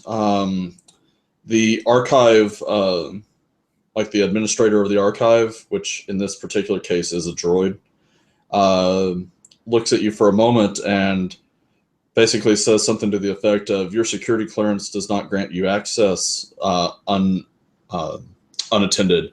To which Corrin kind of speaks over the droid at the end and says, certainly you may assist me with the research. And the droid says, I'll say access granted. Yes, thank you, Master. And I know he told me not to call him Master, but here I'm going to say it, Master Corrin, for your graciousness. And I'll look at the droid and say, he will be accompanying me. The droid says, confirmed, access granted. And like at that point, like it's like the an energy charged vault door type thing. The energy field comes down and the door pops open basically and does the whole like sliding back type motion style door. And it looks a lot like the library itself on the that's on the outside of this area, but there are several pedestals and secure holding areas where different things are in this room. From like just from the door as you guys first step in and the security goes down again, you see at least 3 holocrons, a couple of lightsabers on various pedestals or in secure areas, as well as some artwork and texts and data pads and data crystals and that sort of thing. Like, it's not a huge room, probably 40 by 40 or so, something like along those lines. And a couple of the various artifacts are actually under secure, like force field, or not force fields, but energy barriers on top of the security that you've just gone through. The energy barrier around one of the holocrons comes down as you as the door seals behind you, basically, and he makes his way over towards the holocron, and he reaches as though he's about to grab it, and then he stops for a moment and looks at you. Have you had personal experience interacting with the holocron before? And I say, yes, my master has helped me with some lessons with one, but I have not had the chance to use them myself. And I keep glancing towards the lightsaber hilts in the area, but I'm trying to stay with him and stay on focus. It's a test of my discipline. He takes a half step back away from the holocron and then kind of motions to it for a second. Says, "Why don't you do the honors then?" I give him like kind of a cross look because my master never let me do that. He was doing the damn job. So, but I'll do it. I'm playing along. But I didn't actually give him a cross look, but like my mind thought gave him a cross look. So if he's reading my mind, he sensed that, and I'll very reverentially lift it up into my palms. He says that this particular like as you're like picking it up and moving towards like one of the sitting areas type thing, he says this particular holocron was created by the Jedi Master who discovered midichlorians and made the breakthroughs in ways that we are able to detect and track their impact on force sensitives throughout the galaxy, revolutionizing the ways in which force-sensitive children are found and recovered before it's too late to begin their training. Yes, it's my understanding that the midichlorians connect us to the Force, I say kind of questioningly. He says, it is a matter that many masters are still debating at this time, but this particular master believed that the midichlorians are what truly power the Force, and that they are connected to all living things. And that the more midichlorians that you have in your body or in a living thing's body, the more Force potential that being has. And so my obvious, I mean, I don't know if it's obvious. I'm sure it is because other people are dumb too. I'll say, so if we could get more midichlorians, we could be stronger with the Force. He nods. That is one possible application of this research, yes. He says that another application is that if we could understand them well enough, that if we found someone with the right attitude and psychological makeup, we could actually grant beings that do not naturally have access to the Force access. So I'm kind of, and I'm no philosopher, but it seems that the philosophy of the Jedi Council would not permit that to happen. I could be wrong. He gives this like weary look, like you're probably right. But he says that well, if you think about it though, a generation ago the Jedi Masters did not know the midichlorians existed, so what is possible or impossible now today may change in the future. Yeah, like come out of this kind of heady discussion quickly after that, because just coming with that one insight was a test of my mental vigor. And I say, well, it's all very interesting. And I'll say, did you wish to access the holocron? He indicates that he wants to, and says if you would like to power it this first time and introduce yourself to the Guardian, by all means do so. I will attempt that then. Thank you. Okay. Master Corrin. I say just deferentially because he's guiding me in this lesson. Right. So I'll roll my Force die. This is not going to be good. You know what? I'll take the conflict and flip it. Okay. Because I actually am feeling something about this guy rubs me the wrong way. Okay. You know, like Between the suspicion you have towards him and the conversation you just had, where it's like this guy might be researching something that was like all borderline heresy. So like I could definitely see like connecting to the dark side there. Yeah, so I want to keep playing it cool. Like I feel like we're both doing this kind of dance of half truths that we're speaking, and so that's what I do. I tap into the deceptive nature because I have some ranks in skullduggery and deception. I kind of roll that way. In battle, that is that's how you battle. You know, you feint, you distract, and stuff like that. So yeah. I do that here in this. And after a moment, the holocron blinks to life. The gatekeeper here is a Camino. I can't even say the word Camino Jedi, and so like the holographic image is almost 10 feet tall in front of you, but like not even a foot across at the widest. Wow. And she's got like the classic robes on, the very pale light colors that most sages and whatnot are. And she says, "Greetings, Jedi. How may I assist you?" Greetings, Master. I am Padawan Nakamoto. I'm here with Brother Korin, and we seek your research on midi-chlorians. Make me a perception check, difficulty 2 red.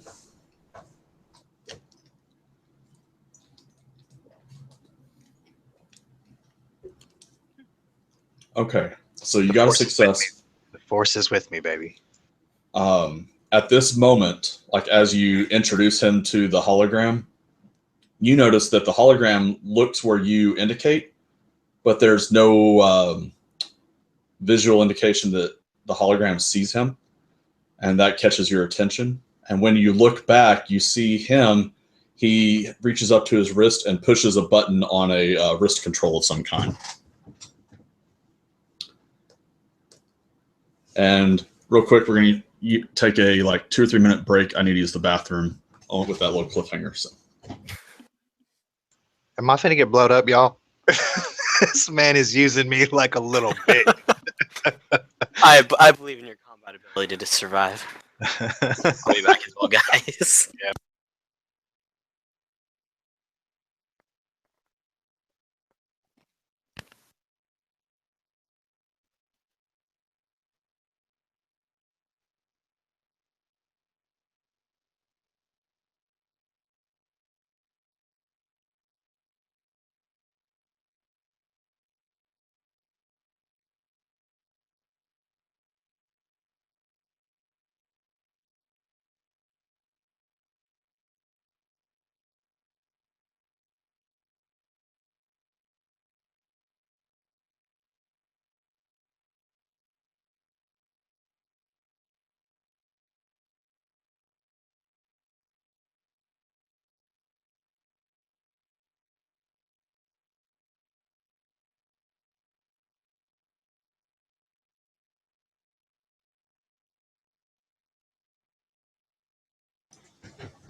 all right, I'm back when you guys are.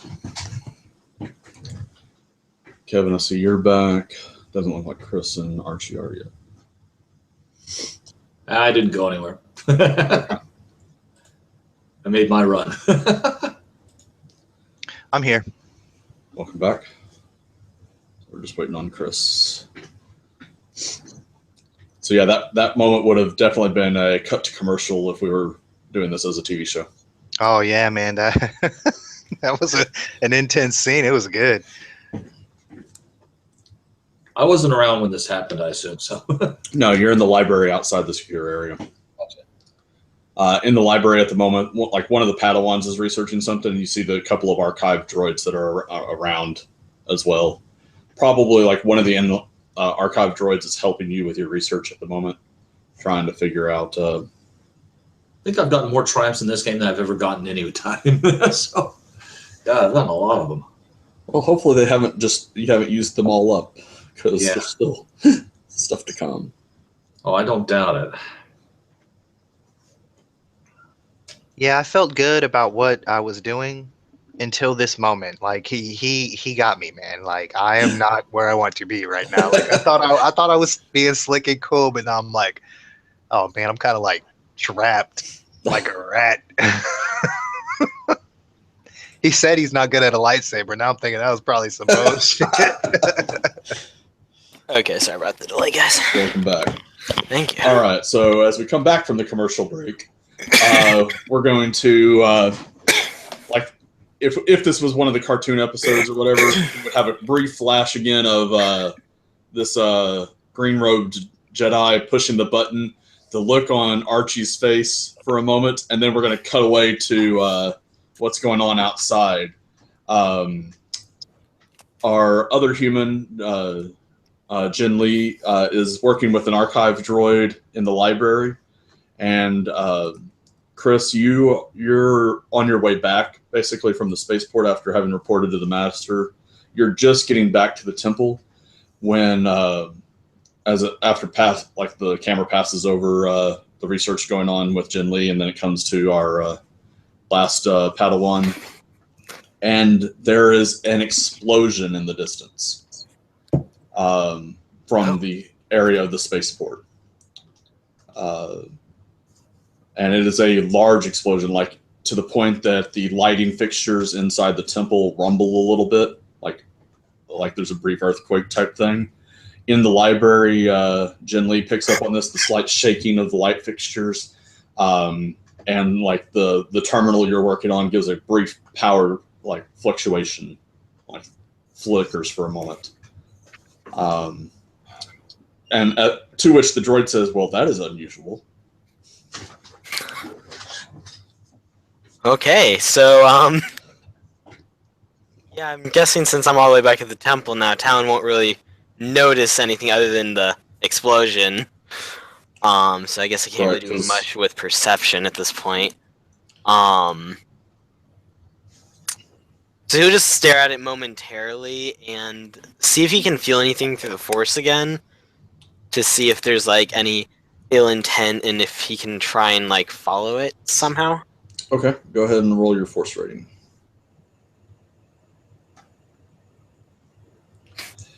All right, so 2 dark and 1 light. So you reach out with the Force at that moment, and basically what you sense is kind of a very lesser version of what Obi-Wan senses when he feels the mass casualty of Alderaan. Like, you reach out at the moment of the explosion, and you feel several, probably dozens of life forces instantly snuffed out by the explosion in the spaceport vicinity. I mean, it's enough that you can feel it, but it's not thousands or anything. It's not that level of explosion. I'm not going to have that whole loss of breath. Right, no, but you definitely definitely... I mean, you're a mystic, so you'd pick up on those kinds of things. So. Yeah.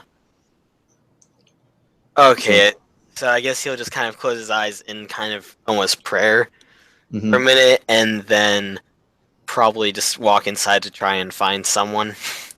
Okay. He's hoping that he's not the only one that notices this. So he's going to try and get a situation report from a master, someone that should know. All right. So as you make your way inside the temple, you see a couple of the other Padawans and knights and one of the Jedi temple guards make their way out kind of to the plateau that's in the picture art for the event, and they kind of look towards the spaceport, and everyone's kind of got that puzzled look on their face. And then we're going to go back over to Kevin. What do you do whenever you notice this rumble flicker? Okay, what the hell was that? I just kind of stand up from right where I'm at, and actually I'm kind of feeling my lightsaber a little bit, just kind of that surprised me a bit. Okay. And I just turn around, walk away from the terminal. I start walking towards the entrance, kind of. Okay, before you start walking away, give me a perception check. Difficulty 2 purple and a black.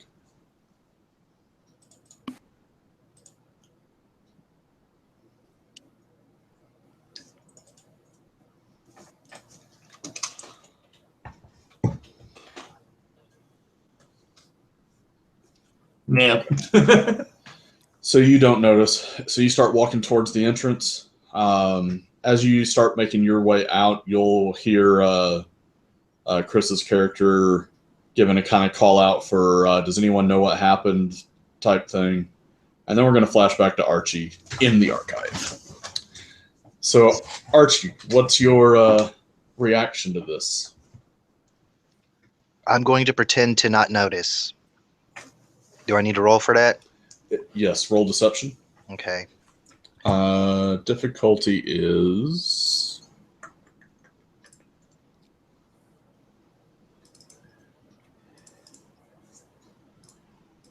And did I hear that rumble? Did it shake anything? No, it didn't shake anything in the archive. Secure. Okay, yeah, I figured as much. Like, this is the most secure room in the entire temple. Yeah, probably one of the most secured rooms locked on the entire planet. Let's see here. I thought I was being all slick. This boy has me right in the little cage, a little bitch ass Padawan. I'm personally guessing that he couldn't even open the holocron himself because he's too thinking the same thing. Side.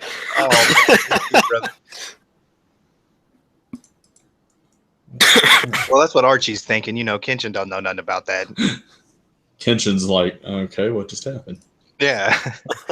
Oh, so what is his versus my perception? It's Ogdude's decided to go nuts on me there. So his perception.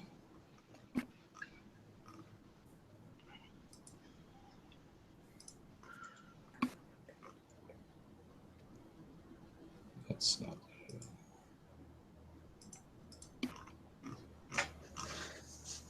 So it would be 1 red and 3 purple. Oh my lord! Good luck with that.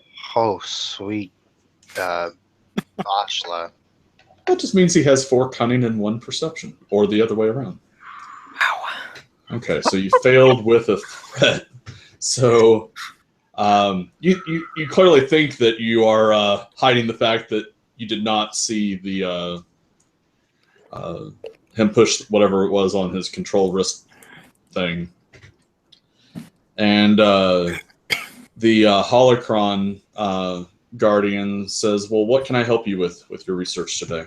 Mm-hmm. I say, yes, we were hoping to learn what you have discovered about midichlorians. The guardian gives like a genuine big smile at that. Oh yes, midichlorians. That was the breakthrough that got me the right to create a holocron with all my research and insights over the years. Do you have any specific questions, or do you need just education about midichlorians in general? Well, while she was doing that, I want to have put my hands on my lap and slowly begin to like reach towards my blade. But when she actually says that, I'll say I haven't gotten there yet. I'm still have my hands in my lap, and I'll say to Brother Corin, I'll say I'll say to him instead of to her. I'll say perhaps a basic lesson would do first. And I didn't say it quite that stuttered, but like almost. Mm-hmm. And to which, at that point, he stands back up and says, "Yes, perhaps a basic lesson is due." And yeah, lightsaber. and as he does so, or as he says that, something I don't remember. Yeah, you didn't make the lore check, and I don't think Kevin actually said it about the Corellians. But at that moment, the lightsaber on his hilt comes unclipped through manipulation of the Force and just flies to his left hand. Yeah, so like we're standing at the same time. I'm probably like a step behind, but like I'm pulling my blade out too. I don't have Force powers to do it though. I got to do it the old-fashioned way. Right. At which point he says that I hope that you are as skilled with the blade as you appear. And at this point, what he does is he kind of gives you the Makashi salute style with the blade. It's not a curved hilt, but he gives you that style of salute. And then he flicks a switch on his lightsaber, and you hear an audible tone change in the blade when he does so. You're not sure what it indicates, but then he flings the blade towards the door of the archive. And it goes like spinning and stays on basically as it spins through, and it hits the door panel, and the doors start to slide open. The energy shield at this point, you notice, is off. Well, since if possible, I'd like to attack him when he's bladeless. Okay. I don't usually attack people. That's hardly ever something I would do. I usually take defensive stance and wait for them to swing, but he's bladeless, and like I'm really. Actually, damn it! I can't just attack him first, can I? Fuck. You can. It's just a question of whether you think you should. I think I should, but I can't. Like it's against a Jedi. Can't just. He hasn't attacked. He hasn't hurt anyone yet that I know of. I can't just hit him with a lightsaber. That's a deadly attack. So you can punch him. Try to incapacitate him. Excellent. Yeah. I'll try to move around him and put him in a chokehold as I say, what's the meaning of this, Brother Corin? All right. Roll a brawl attack. Okay. And normally it would be difficulty of 2 purple. Okay. But he has adversary 3. Oh my lord. So So 2 reds and a purple? 2 reds and a purple, and he has 2 melee defense. Oh my lord, son. This is bad. That's 3 reds and a purple. No, it's 2 reds and a purple and 2 black. 2 blacks, yeah. Okay, so yeah, this is not anything I wanted to actually do. Damn, this guy's. Oh my god. Wow. So, what's your brawn? 2. All right, 2. Then you got 3 successes, so that's 5 damage. You clock him pretty good. Also, with a punch, you get to determine whether or not you get to decide because it's stun setting, so you can either do strain or wounds. Which one were you going for? Oh, strain for sure. That's why I didn't hit him with the sword because I didn't want to. That's what I thought, but I figured I'd better give you the opportunity to Appreciate clarify you. that. All right, you hit him like in the shoulder, and you hear him go. As he takes some injury from that. And at that point, I guess. So that was my attack. Can I take a maneuver? Well, I'm giving you the attack for free and then roll an initiative. So Fair that's enough. the surprise round. Cool. And Kevin, you can roll initiative as well as like actually all 3 of you can, because as Chris is coming into the building, Kevin, you are getting ready to leave the library, but then you hear the sound of something cutting into circuitry, and you hear the doors of the archive opening. Okay, and that'd be vigilance, correct? For you guys, yeah. For Yeah. you 2 would be vigilance. For Archie and guy inside, it'll be cool.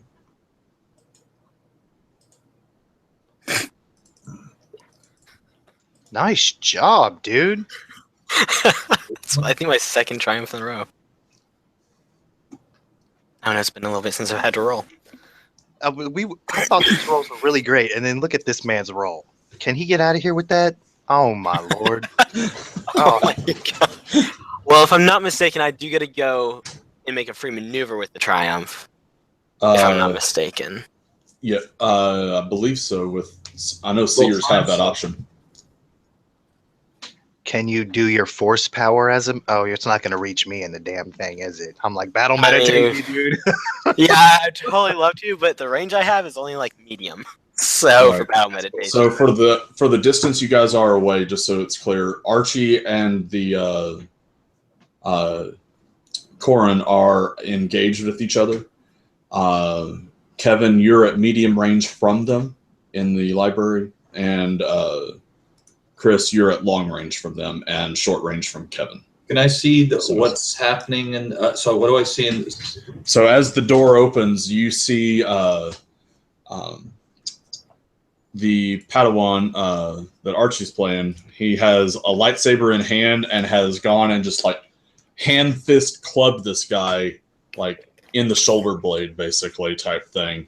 And you see a purple lightsaber in midair at the moment as it's spinning through the air and flying back towards this guy's hand. Okay. Well, first, okay. So So my maneuver. hang on. Chris gets a free maneuver because of his triumph, and then we go into initiative rounds, which is bad guy, and then all of you. So I'll have Talon kind of run up to Kevin's character. Maneuver to move to where you're now medium range with, or engaged with Kevin, and medium from the other two. Yeah. Okay. All right. So then initiative, it's bad guy, you three. Then it's going to be the other Padawan in the library, and the two droids, and then the bad guy's going to go again because of the adversary level, and then it'll be a new round. So the bad guy will receive, as part of his maneuver, will catch the lightsaber again, and then he's going to reach out with move and grab the holocron from you, Archie, and like yank it to his free hand. I can oppose that with discipline, right? Since it's in your control at the moment, see, if he was trying to grab you, it'd be discipline. But in this case, I'm going to say that it's either athletics, coordination, or resilience. Your choice. I'll take athletics, baby, because can I put my force die on that? That's what I want. Let's do that. Yeah. Basically, it's going to, like, any of those three I could say would make sense because you got to hold on to it, basically, against his force grip.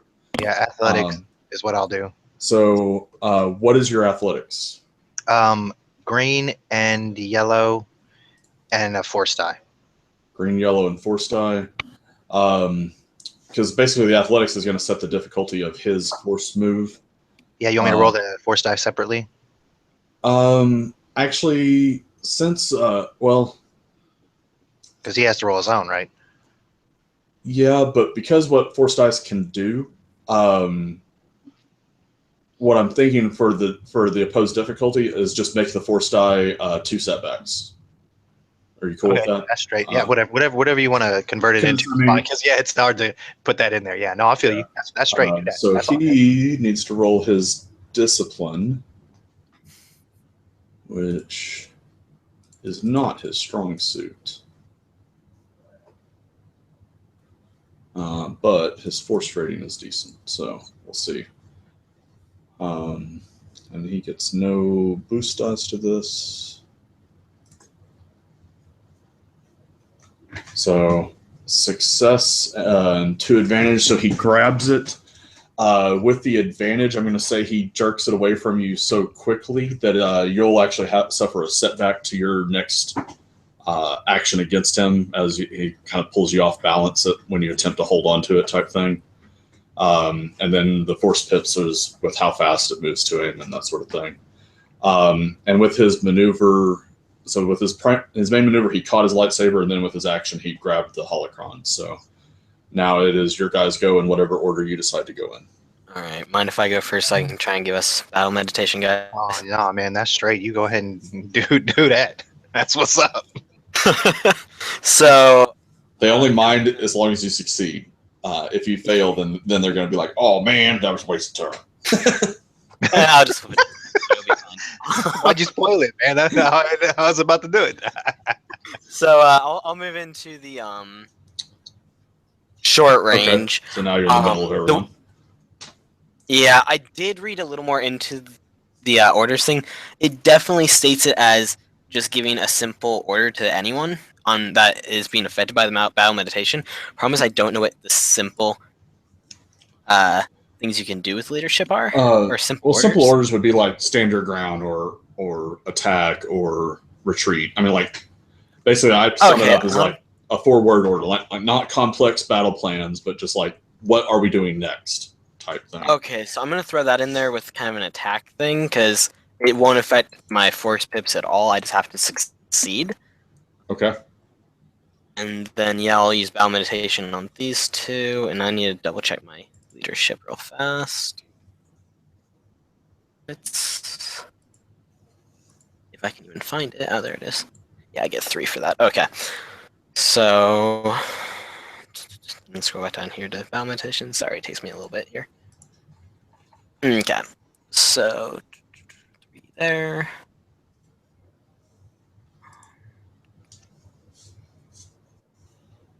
And then wow. That is so much force. I love that much force, baby. That is some good shit. That was Okay, Yeah. so I might have forgotten to roll something. I want to double check real fast. so you don't actually send the order through it. You just grab the mines and like link people to where. Now you have the basic power, one range. I see. Yep, and then I also have the strength, which will allow me because I don't think I need the range because they're within short range anyway.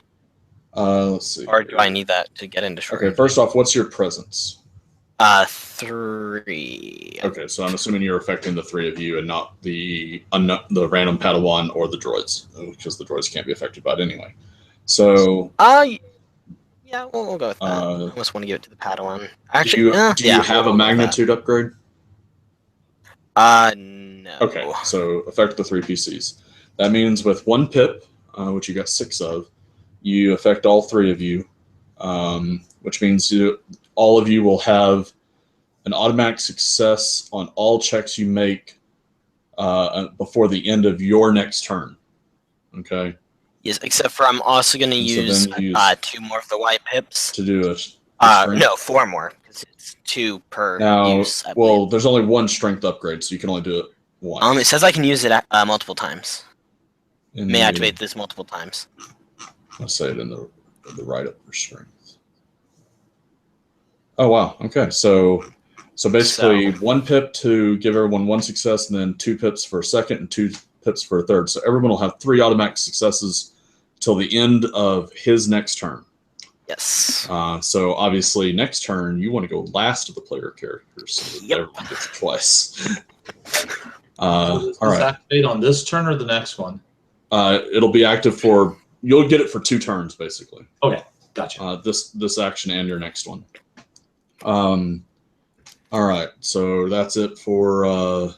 So you move to short range and then you activate it. So all 3 of you got that. So next up would be either Jin Lee or the Asian Samurai Jedi. I'll go. You're at medium range at the moment. I'm debating on this one, how I pull this one off.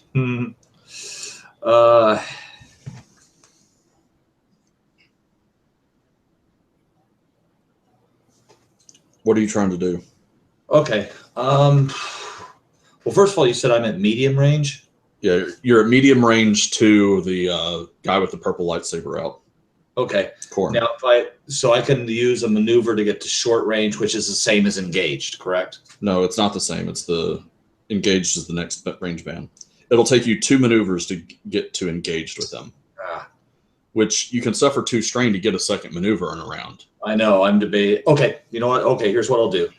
I'll move myself to short range, take a maneuver to do that. Okay. For my action, I'm going to do a misdirect to try to hide his main target. So roll my force dice. Yes. And you have the basic power? Yes. All right. So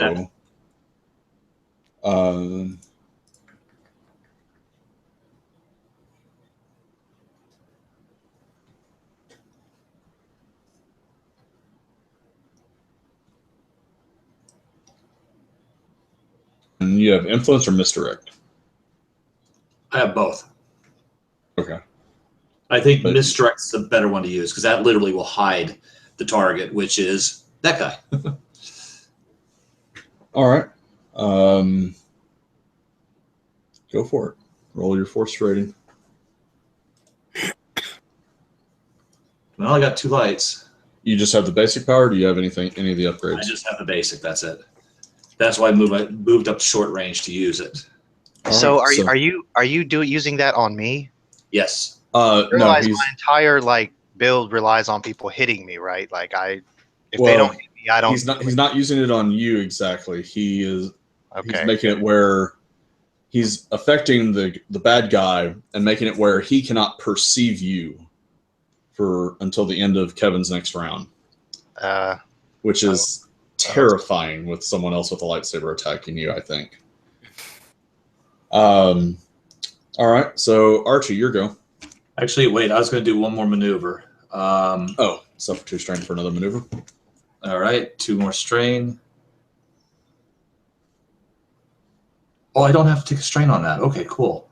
Actually, I'm going to go into a defensive stance, and that's going to take a strain. 2 strain. 2 strain? Yeah, taking an extra maneuver is 2 strain. And so defensive stance will give anyone that attacks you a setback die, and it will give... That means actually, then that sounds like I'm using up 3 then. Because the maneuver itself takes a strain to use it. Defensive... Yeah, defensive stance. Is that a talent that you're talking about? It is a talent, yes. Oh, okay. It's a defender talent. Yeah. I thought you were just talking like... No, it says once per round as a maneuver, suffer a number of strain up to the ranks of defensive stance. I only have 1. To upgrade the difficulty of all incoming melee attacks. Okay. Which I fully expect once I pull that little stunt that I'm going to be his new target. All right, so yeah, it'll take you 3 strain total because you've already used your maneuver to move up. Right. To get a second maneuver is 2 strain, and this particular choice of a maneuver cost 1 strain. So okay. 3 strain. Got it. All right. Which does mean I do have the blade out. It's activated at this point. So. Okay. Next up is the droids who start to scramble towards various stations to set off alarms and that sort of thing. And then the other Padawan, rather confused by the encounter, but seeing whenever you see like 3 Padawans attacking one, like 3 Jedi attacking another, it's like, well, I think I side with the 3 since they were here first and whatnot. So this Padawan ignites his basic blue lightsaber and steps up towards the situation. So maneuver, drawing a weapon will be a maneuver, and then his action he'll sacrifice for a second maneuver to move to engaged along with Archie and the and Corrin. And then it'll be the bad guys go. I didn't get to go yet, man. Oh, I'm sorry. That's right. We made you invisible, and that was it. I forgot about you. It worked on me. Me invisible, man. That was the worst possible course of action you could have done. Like maybe that was bad. No. You can still. So did I sense the fact that I was made invisible? It doesn't affect you at all. It's literally just kind of like messing with that guy's mind. Excellent. Yeah. So you just killed this Padawan. Good job, brother. Yeah, I take a defensive stance, activating my lightsaber. My yellow blade comes out in front of me as I prepare, as I have many times to deflect the incoming blow. And I'll actually move in front of the Padawan. If I have to take strain, that's fine. But I want to try to make myself the one that gets hit because I know I'm more proficient than the kids I was training. Right. That's a safe assumption. All right, so then it'd be the bad guys go. I love it. I give him 3 success and no one attacked him. I'm sorry, dude. He hasn't attacked anyone yet except for the door. So I'm not justified in attacking him. Yeah, it happens. Sometimes the buff bot throws the buffs early, and everyone's like, well, wait. Okay. So the Corrin then shrugs off the green robes that he has on. They just fall to the ground, and as he does so, he draws a object from the small of his back that he had like tucked into the back of his belt there, and places this mask on his face. So that's going to be his maneuver. For his action, he reaches out, with his action, he's going to tuck the holocron into the spot on his belt where the mask was, basically, and secure it, or at least hopes he secured it. And yeah, he's not going to suffer strain for another maneuver because he doesn't really think he's outmatched at the moment. And so once he dons the mask, you guys can now see, like, beneath his robes, he had on this like midnight purplish shade of form-fitting armor. And the mask makes, between those two factors, you also see several electronics like built into his armor and stuff that start glowing with the same purplish hue as his lightsaber. You can also see a second lightsaber is affixed to his belt, but he has not drawn it yet. And here is what this guy looks like. Super badass. Oh, that's cool as fuck. And then that would be the end of his second turn in the round because of adversary. And now we're to the top of the round, which is him again. At which point his maneuver is going to be to draw his second lightsaber. And like he's doing all this like prepping for like a coming fight with the slow, methodical Count Dooku style prep for a fight, not Darth Maul frenzy type approach to things. And since he cannot see Archie, he's going to attack the Padawan. Let's see here. So the Padawan. Oh my god, this is terrible. Literally, dude, I have Supreme and Reflect and Supreme Parry and Supreme Reflect ready to go. But well, in his defense, none of us have worked together yet, so... Yeah. What I am going to do, though, Archie, even though... because you actually said you're interposing yourself, is I'm going to put 2 setbacks, and it's going to work kind of like the deflector shield normally would if someone had a personal deflector shield, because you're trying to interpose yourself between him and the Padawan, and he can't see you to know that you're doing so. So basically, I'm going to give him 2 setbacks. Okay, that's cool, man. It's like the Padawan has a deflector shield that the attacker doesn't know about. And you make him miss. With the 2 advantages, he will give himself a free maneuver, and he will use that to guard. So he will now have a setback until the end of his action, of his next action, but everyone else will have an extra setback when they attack him as well. So then it is one of you guys go. Okay. All right, I'm already in a defensive stance, so. But he has but didn't you say I'd get 2 automatic successes because of the?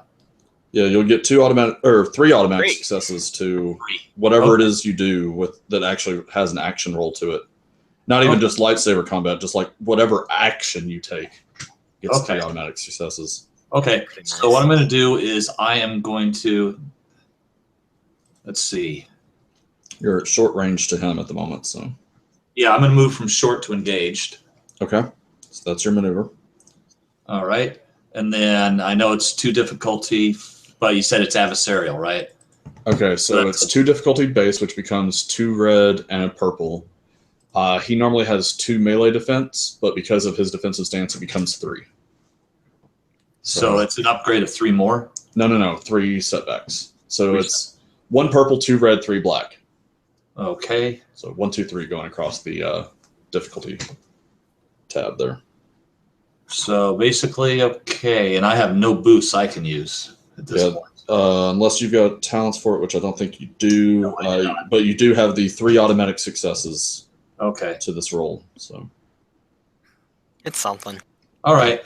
It's a whole lot of something, or at least it has the potential to be. I mean, it's already more than one dice can give him at a time, so. Right. Oh, wow. So 6 success? Oh, no, he hit because of your 3. Yeah, I don't know how to do that, actually. So, and then the base damage on your lightsaber is 6, unless you got attachments, so that's 9 damage coming his way. Or soak, of course. Yeah, with the threats,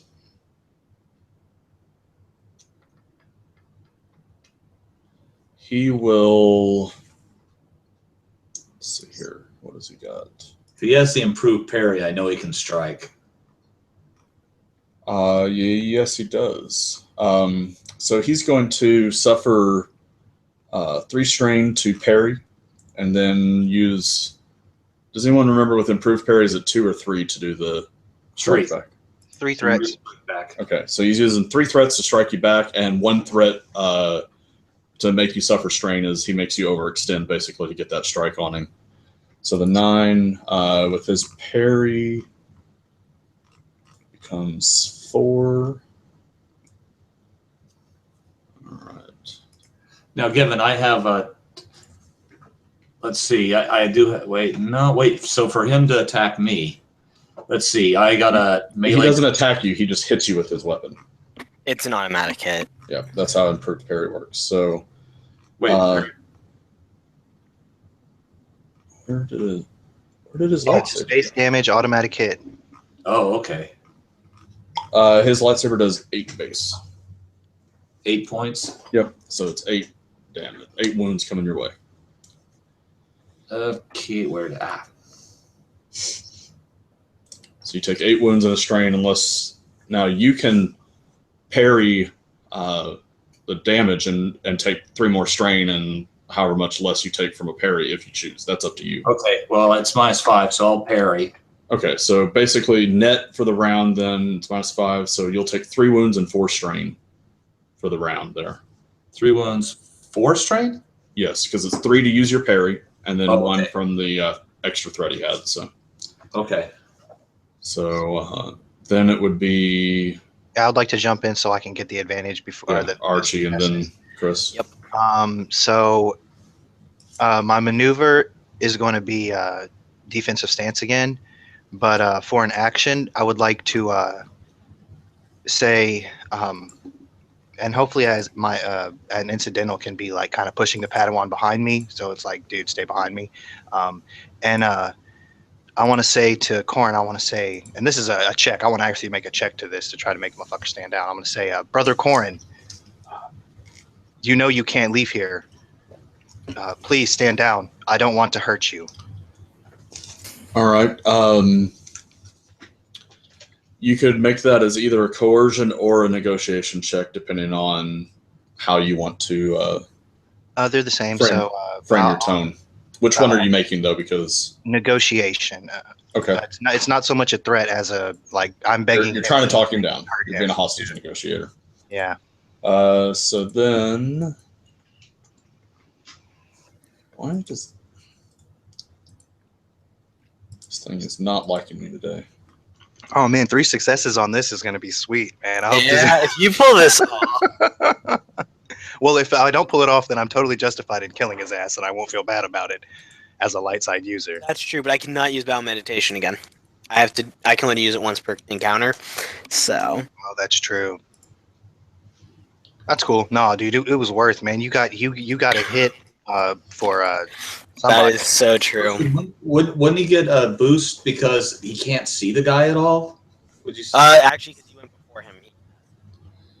Yeah, you went first, so now he can see Archie again.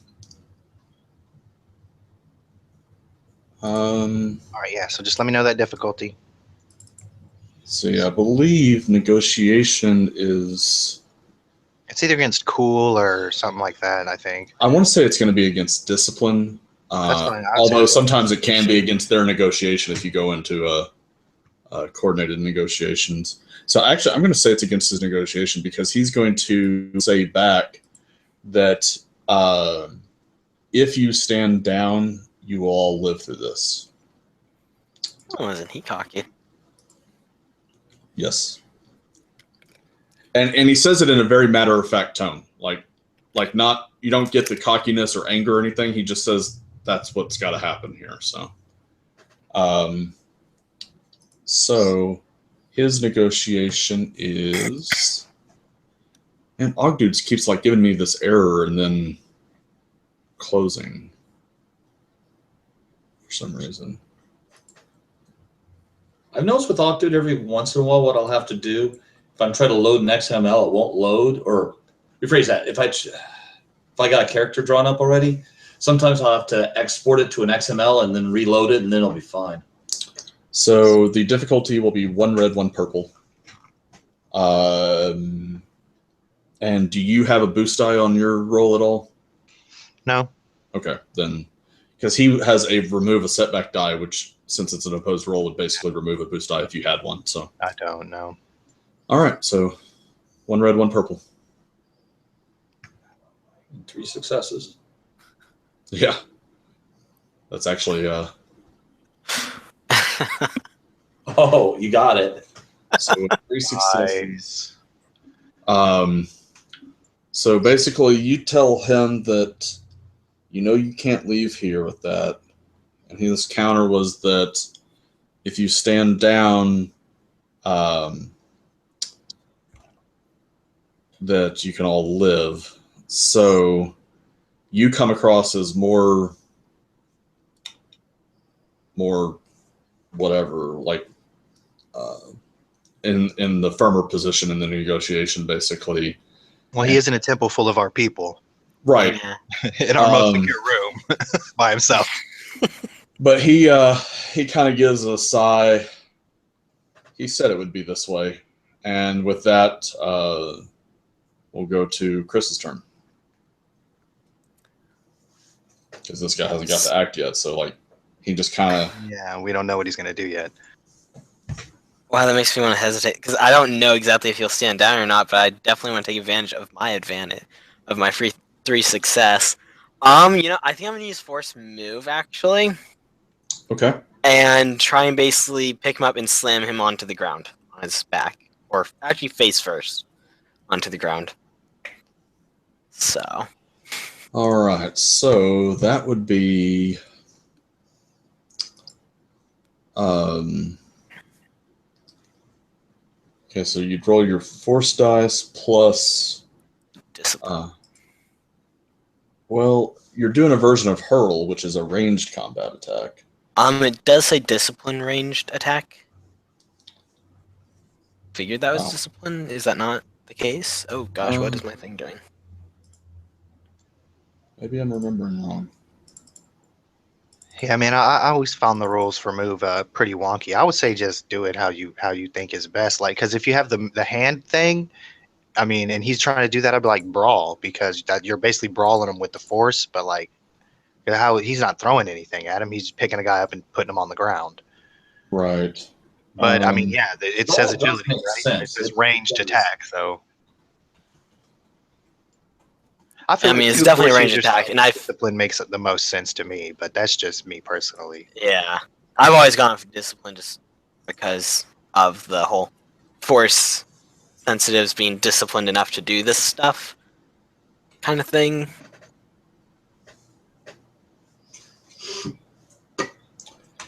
I mean, it even highlights it saying discipline ranged combat checks. So. Yeah.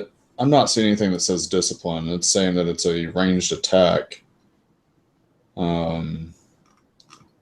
Which ranged attacks are either ranged light or ranged heavy, and you could possibly allow gunnery, basically.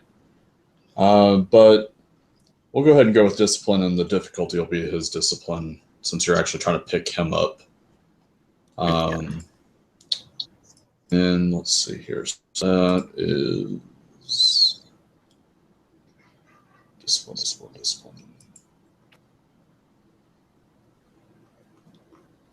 So it'd be 1 red and 3 purple.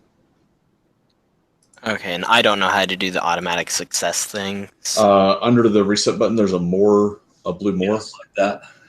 Click on that, and then you can add automatic whatever's. Through the reset thing? Underneath the reset, there's a button that says more. On the dice roller. Yeah, I'm not seeing it. Or You you, see yeah, you got to be in the beta, right? Like, yeah. Yeah, I'm in the beta. I see like where it says reset after each roll. The And I see blue the- reset button, there's the text says more between the blue reset button and where the first line of the dice is rolled in the right corner. Yeah, I don't have that for some reason. Huh.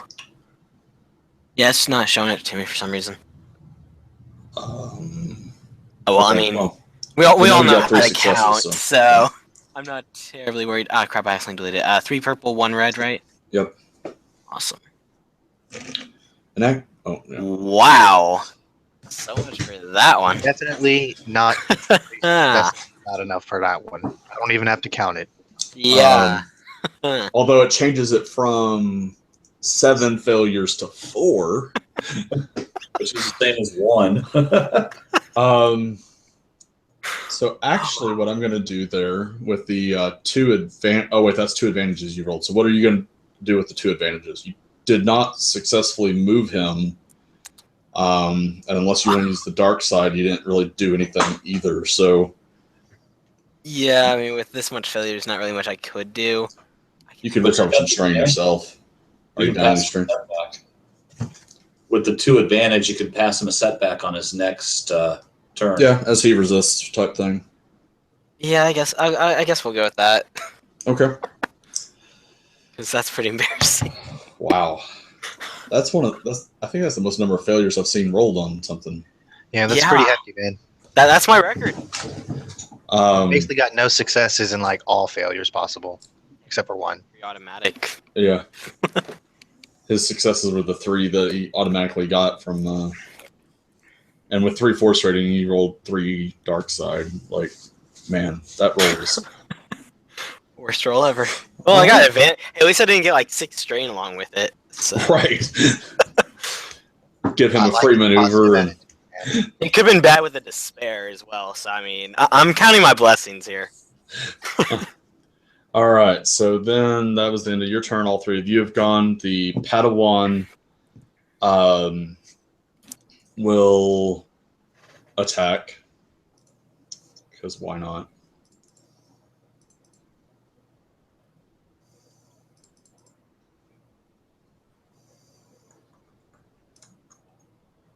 Oh, he hit.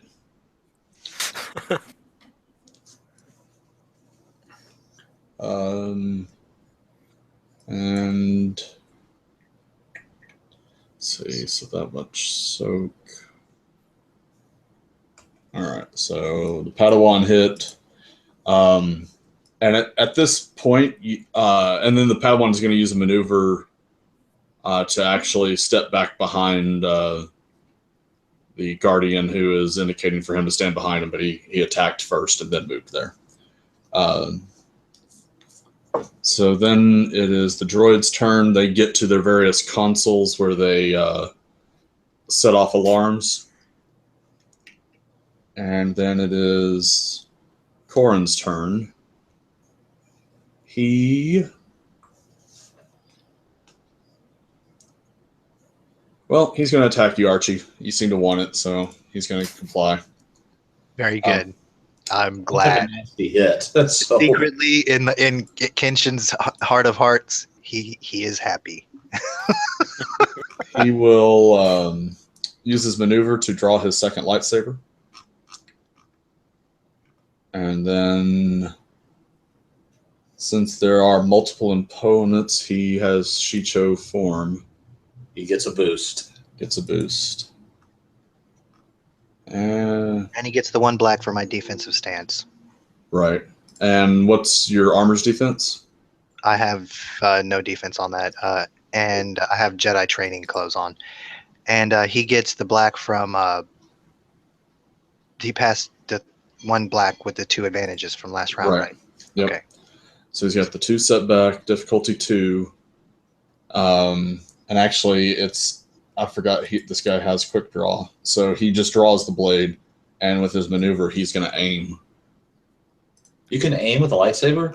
Yep. You can aim with any combat skill. Hey, you're trying to like chop off his head or stab him. You gotta aim for that stuff, man. He's not going to chop it off doesn't my work head. like that. But He doesn't want to chop off my head. I'm using influence. This is Archie using influence on on my boy Joshua. Man. Do you want to not want to chop off my head?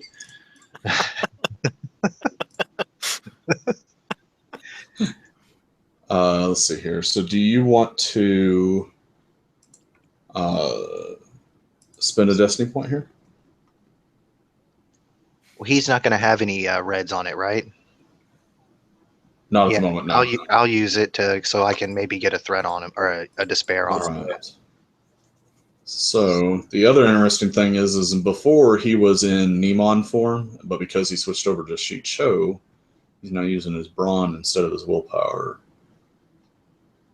So here we go. Oh wait, one advantage for superior weapon. Wow. Oh my god. So he hits you for 8 wounds.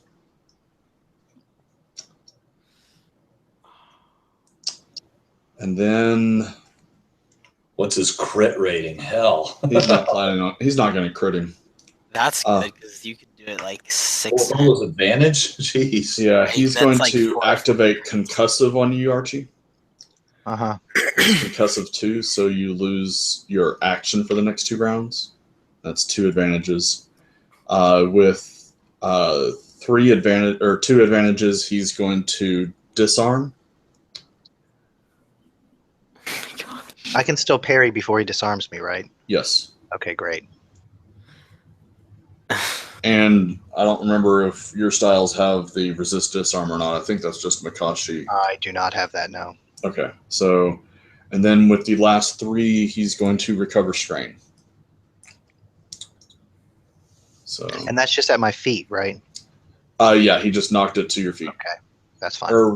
Or wait, no, it's up to short range because he's using the talent. So he knocks it like to short range behind him, like up against the wall of the or one of the pillars of the archive. Okay, that's booty boo boo, but so be it. And I can parry that for 1 strain, and I don't get to soak it. No, you took a attack this round, so you don't get to parry for 1 strain. I didn't attack. No, he negotiated. Yeah, yeah, that's right. Okay, Yeah. So, yeah, good point. Yeah, that's why I did it. That's why I did it, baby. So yeah, 1 strain and 4 wounds is what I take on that. Okay. All right, and then with the parry maneuver. that's I have supreme parry. Yeah. Oh, gotcha. I'm a practice to hand man. I'm very confident. I do it all the time. That's my joint. I told you, So man. top of the round, he will for his action reach out and grab one of the droids, and use it to beat the other droid.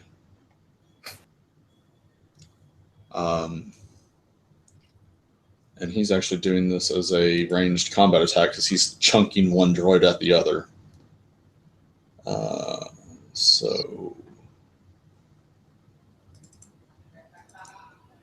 And the droids are at medium range to him. They don't have defense. All right. So 3 successes. They're silhouette 1, so they do 13 damage to each other. And he's got the pip for the basic, pip for range, and pip for strength. So they do 13 damage to each other, and with the 1 pip, he will pass his next ally a boost dice on its next action, which will be himself because he doesn't have any allies in this fight. And then it is one of your guys go. Okay. I guess I'll take it because why not? We're all gonna go in a row anyway. So Talon's gonna actually grab his lightsaber at this point and draw that and activate it, just because he might as well. That way he's not caught in. I'm pretty sure you don't have quick draw, so that's your maneuver. Yep, but that's okay because I'm gonna try force move again. Okay. No, it's glorious failure of last time. If I recall, that was 3 purple, 1 red. Yeah. Awesome. Jeez. Your I force cannot do move just this. doesn't want to work, man. Apparently not. I'm gonna pass on the 2 advantage though to whoever rolls next. That's me. 2 boosts. Okay. Okay. First thing I'm going to do is I'm going to aim. Okay. I'm going to aim. So I got 2 boosts coming to me now. Well, you got 2 from him and 1 from your aim, so that's 3 boosts total. Oh, 3 boosts. Okay. Mm-hmm. Oh, wait, you're right. Okay, 3 boosts. And what's my?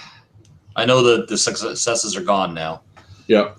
1 purple, 2 red, 2 black. 1 purple, 2 red, 2 black. Yep. Because he's not in guard stance anymore. Okay. Oh hell! This is. I'll roll it.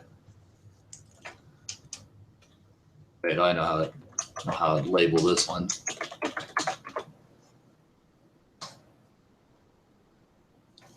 So you missed him, but you got a triumph and 3 advantages. That's right. I have to strike to do the critical. Damn. Yep. So what do you wish to do with your advantages and triumph? Oh boy, 3 advantages. I can't crit. Not with 3. Well, you didn't hit him. Not without a hit. Not without a hit. Yep. God, I forgot. That does do a disarm, doesn't it? It 3. can do a disarm. You can also use it to make it where you get to ignore his defense for until the end of the next round, so that next time you won't have the two setbacks if you want. Triumph is enough to sunder attempt, isn't it? Or do you need 2 triumphs to sunder? You have to hit to sunder. Oh, okay. Yeah. That's the big thing is when you miss and get the triumphant advantages with attack rolls, it really limits what you can. Okay, I got an idea for the triumph if you let me. Okay. What do you think? The master comes in. Oh, trust me, that crossed my mind too. But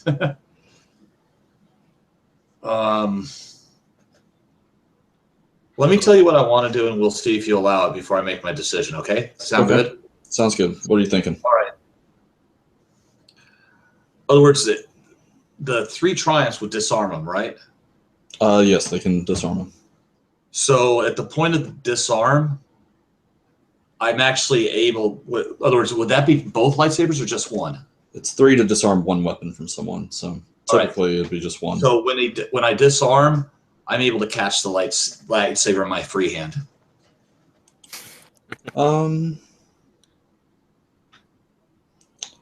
Yeah, I'll let you do that. You disarm him of his main hand weapon and catch it out of midair before he can make a move to recover it. I'm just wondering, should I invite the master into the room? No, I'll pull that maneuver because it just looks good. Okay. Dude, nice. So basically, I strike the one hand, and when the saber flies, I just use a real quick force pull and grab it. Okay. Sounds good. Activating it is incidental, correct? It's actually still on. I'm sorry? It's still on. Even better. Whenever it fell from his hand, that particular one did not turn off. Gotcha. Okay.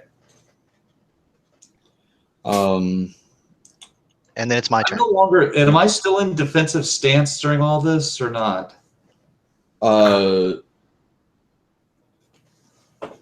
Pretty sure you have to activate it each round. Yeah, you have to activate it each round with a maneuver if you wanted to keep it. So I'd have to take That's right. I did take a maneuver. I'd have to take a second maneuver, which is strain. Oh, shit. Dude, if you wanted to take some strain, you could toss that lightsaber over to me because I don't have one. That's true, actually. But you don't have an action either, so I don't think I can with a I maneuver. can't defend myself without a blade, though. Well, okay, let's put it this way. Whenever he disarms him, the triumph is for him to grab it with the force and fling it for I'm fine with that if that's what Kevin wants to do. I hate to say it, I'm not going to. Okay. Pick it up yourself. It's like boom, boom. I got it. I got them both. Okay. That's fine. You got 2. Yeah. I tried. Archie, what are you going to do? I'll do. How far do I have to go to get my lightsaber? That's a maneuver, right? It's a maneuver. And I can have it in You've my lost hand. your action. Yeah.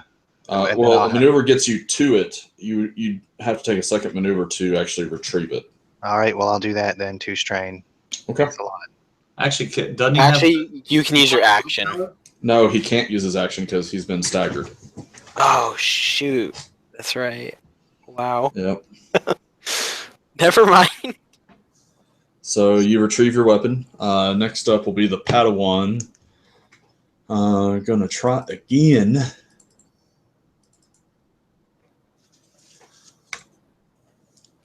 Padawan hit again. Wow. Jeez, I like this guy. Padawan is getting a taste for this lightsaber training thing that you did. And this Padawan's like an 11-year-old kid. I mean, like fighting alongside you guys. So he hit and he'll suffer some strain. Next up would be the droids who have been destroyed as they crash into each other. So now it's the bad guys go. You know, I should have given that kid the battle meditation. Like, holy crap. With the way he's rolling at the moment. Oh, wait. Crap. I rolled the wrong dice pool. Because it's adversary. So actually... You know, we'll take it anyway. I mean, you know. So I'm going to keep the first purple die, but I'm just going to roll the 2 reds. So he missed with a threat. So he just takes a strain. Should have given him the battle meditation, he would have hit. Yeah. With 3. All right. So then it's the bad guys go. He will. Oh, I know who he's going after. He's going to maneuver into the library. And then he's going to suffer 2 strain to maneuver into the library further to where he's now like at the entrance to the library. And then he is going to use, as his action, he's going to use the force to pull over like a holo monitor and try to make it crash into Jin Lee. So that would be reflect, wouldn't it, if I was to try to counter it? Okay. This is considered a ranged attack, so. I'm not on a defensive stance. Do you have ranged defense? Yes. 1 or 2? 1. Okay.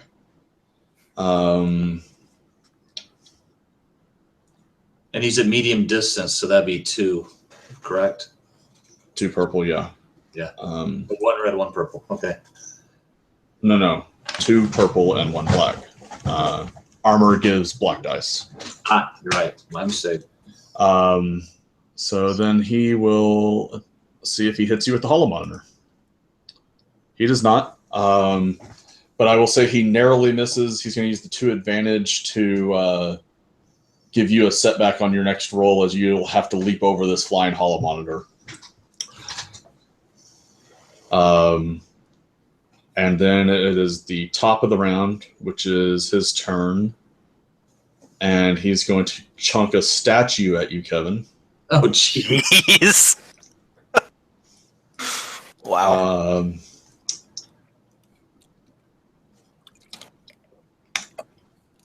And he hits. Ooh. So it's a silhouette 1, which means 10 base damage, and you got 2 successes, so 12 damage coming your way as a chunk of the library collides with you. Hey, at least you get to have soak for this. I'll do a reflect, although I'm only going to get 3 damage out of it. Okay, so you take 3 strain, and it becomes 9 damage. And what's your soak? Oh, my soak is. Hold on. You're right. I don't get to ignore it this time. 3. Okay, so 6 wounds and 3 strain from reflecting and soaking. 6 wounds, 3 strain. Okay. Yeah. 6 wounds. And then his maneuver is he's going to continue fleeing up the hallway away from you. So he is now at medium range to Chris and long range to the others. All right, I'm going to jump in. It's our turn, right? Yep. Yeah. So as an incidental, I'm going to call out to the Padawan. I'm going to say, Padawan, call for help, and I'm going to use both my maneuvers to chase him. Or I'm going to use a maneuver, and then I'm going to take strain to maneuver. And that'll use up all my concussive, right? Because I have concussive 2, right? Yep. Or, yeah, 2 this rounds? is the second round, so. Second time. All right, sweet. So So that's strain, and that's you, medium you're range. now at short range to him. And hopefully the Padawan will follow orders and call the master on a comm link or something. All right, Talon's gonna move forward into short. Actually, he's gonna take the 2 strain. Well, let's see. With move, it already starts at for the range on it. Yeah. So if you want to attack it with move, you just have to take well, one, actually, one maneuver. I'm not gonna attack you have him. Okay. I want to grab the holocron and yank it away from him and take the holocron. Okay. So that would be. I'm going to do the same mechanics that I did whenever he grabbed it from Archie. So he will use his athletics to maintain his grip on it. I was hoping since it was just on his back, I could just grab it, but okay. Yeah, but the thing is he's making his way down the hallway, so you're not getting a good look at it, and it's secured on there. Actually, can I at least get a boost since he's not holding it? Because of the fact that he's not holding it, I'm actually going to make it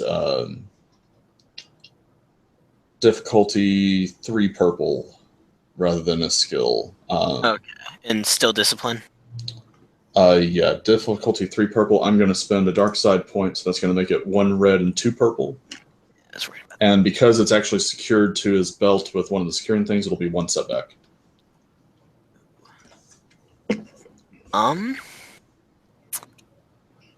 You know, I think I'm gonna risk it and use one of our destiny points to upgrade one of mine as well.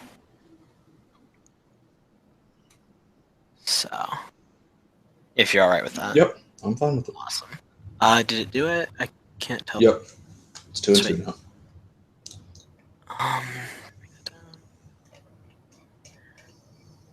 Are you kidding? I got a triumph too. You can play with the triumphs though. So you don't grab the holocron.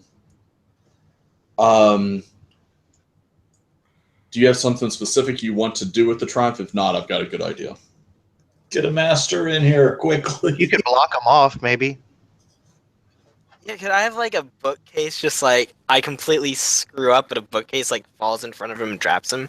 Here? Not really, because he had already maneuvered to where he's outside the light. That's right. That's right. He just got out. What was your suggestion? Yeah, I can do a statue. The suggestion I was going to go with is that you rip one of the belt pouches off of his utility belt, and it comes clattering to your hand instead of the holocron. It was the one right next to the holocron. Sure. But obviously you don't know the importance of that yet, so. I'll go with it. I but guess. that's what triumphs can be. Is sometimes it happens and you don't realize the significance yet. So. Yeah, I'll go with it. You know, see where the story leads us. Okay. So then it's Pass me a boost. Pass me a boost. No, that's not going to work in this case anyway. Do you need to recover strain? Because you could do that with advantages. Honestly, I think I only have 1 strain still. Well, then you could recover your 1 strain and pass a boost to whatever ally goes next. I'll do that, and can I use my maneuver that I never used to kind of start following him? I thought you moved to short range. I was in medium. Okay. Yep. I could technically use both of them to get rid of some of the strain and stay at 1 to follow him. You know, I'm going to be stupid and follow him, use both the advantage to take away the strain from going after him. Okay. So, sorry guys. No problem. So there we go. So that's you and I'm up. One of you 2 are up because, or no, Archie. Did you go already this round, Archie? I went first and okay. I used up my concussive. Got out of that and closed. Gotcha. So you're at short. You both are at short now. It's Kevin's turn. He's at. I believe I'm actually basically engaged. At this point. You're engaged now. Kevin's at medium. I'm at medium. Yep. I'm going to move, just use the maneuver to get to short range. I'm Okay. not going for engaged. Okay. But I still got both lightsabers. And actually, I'm going to try the influence power on him. What do you have? The basic power or? Yeah, basic. Which I'm trying to figure out this one because it says I can stress the mind, spend points to stress the mind, but it says may attempt to guide, shape, or even twist the thoughts and feelings of others. Yeah, basically, depending on what kind of pips you're using, determines what kind of emotions you're flooding them with. And then once you've got the basic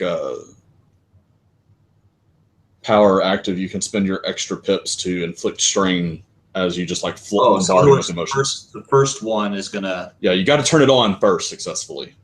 Okay. And then. All right, so I'll go ahead and roll it. So I got 2 light sides and 1 dark. Okay, so you turn it on with 1 light side, you give him 1 strain. Now you can flip a destiny and take 2 strain to use the dark side and give him another strain if you want. The first pip just turned it on. Second pip gave him 1 strain. And because you're using the light side right now, it's all positive emotions. Like you're flooding with peace and tranquility to where it's disrupting his ability to concentrate in combat, basically. So I can't really, with that basic power, I can't really guide anything or try to convince him of something that's not. No, that's the control upgrade to the right, where you can start doing actual Jedi mind trick on someone. Okay. Right now, you're just flooding his mind with certain emotions. Okay, so he'd take a strain. I know that part. You said that. Yeah. You have the option to take 2 strain and flip a destiny to inflict 1 more strain if you want to use the dark side as well. I'm not going to. Really, the only reason I can think of to ever do that and with taking 2 and flipping a destiny is if you thought they were like on the door of going unconscious from strain and you're like, every point counts right now. But, which he's nowhere near. Which he's not, especially since he's recovered. Like it's like this. I got a ton of strain right now. I got a lot.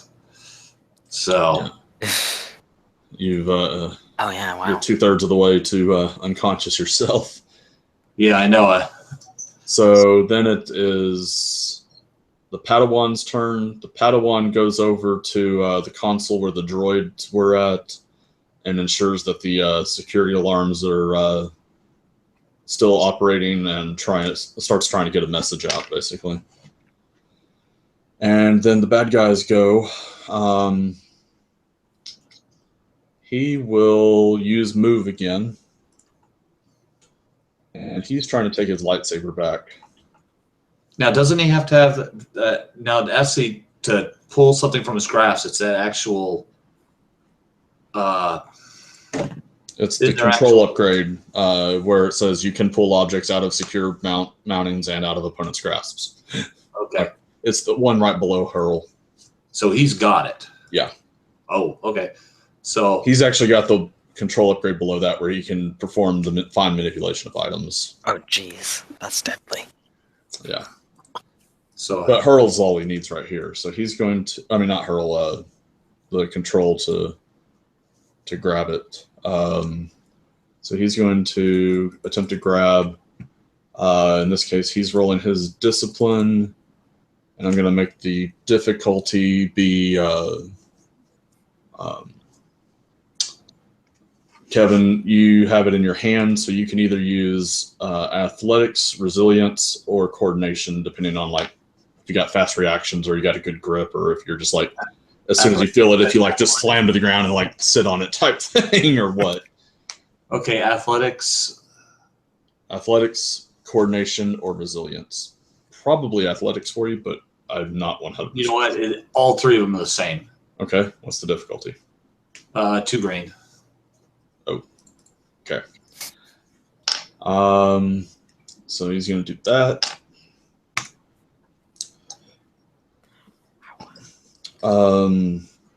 He actually needs to spend a destiny and take some strain because he only rolled 1 dark side pip, and it's going to take at least 2 to activate this. So he grabs it with the successes, and with the advantages, he will.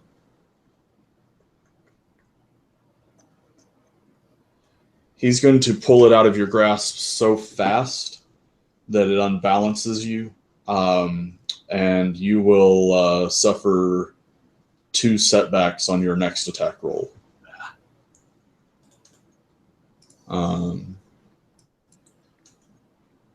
So then, but he suffered 2 more strain. And then we're to, and then his maneuver, he's going to move away. So now he's short from Chris, medium from Archie, and He'd be medium for me too. Medium from Kevin. And then he's going to suffer 2 strain to get another maneuver. And that maneuver is actually going to put him out on the outside, like the picture where the on the event on Facebook where y'all are, where he's outside the temple proper now. And then it is top of the round. Did you say it took 2 strain? Or no, you did. I didn't take any strain. No, you're going to have 2 setbacks on your next attack roll. Gotcha. Okay. As you got unbalanced by, like, you were running after him and, like, he grabs that and yanks so hard that, like, you tried to maintain your grip and it just threw you off balance a little bit. So he's going to do something that isn't obvious once he gets out there, and then he's going to maneuver further out onto the terrace. So then as your guys go, he is 3 maneuvers away from Chris. 1, 2, 3. Yeah, 3 maneuvers away from Chris, 4 maneuvers away from Archie and Kevin. Okay. So I guess I'm really the only one that can even try and catch up at this point. So I'll use my regular maneuver, then I'll take 2 strain, which puts me at 3 strain so far. And once more, I will try and grab the holocron.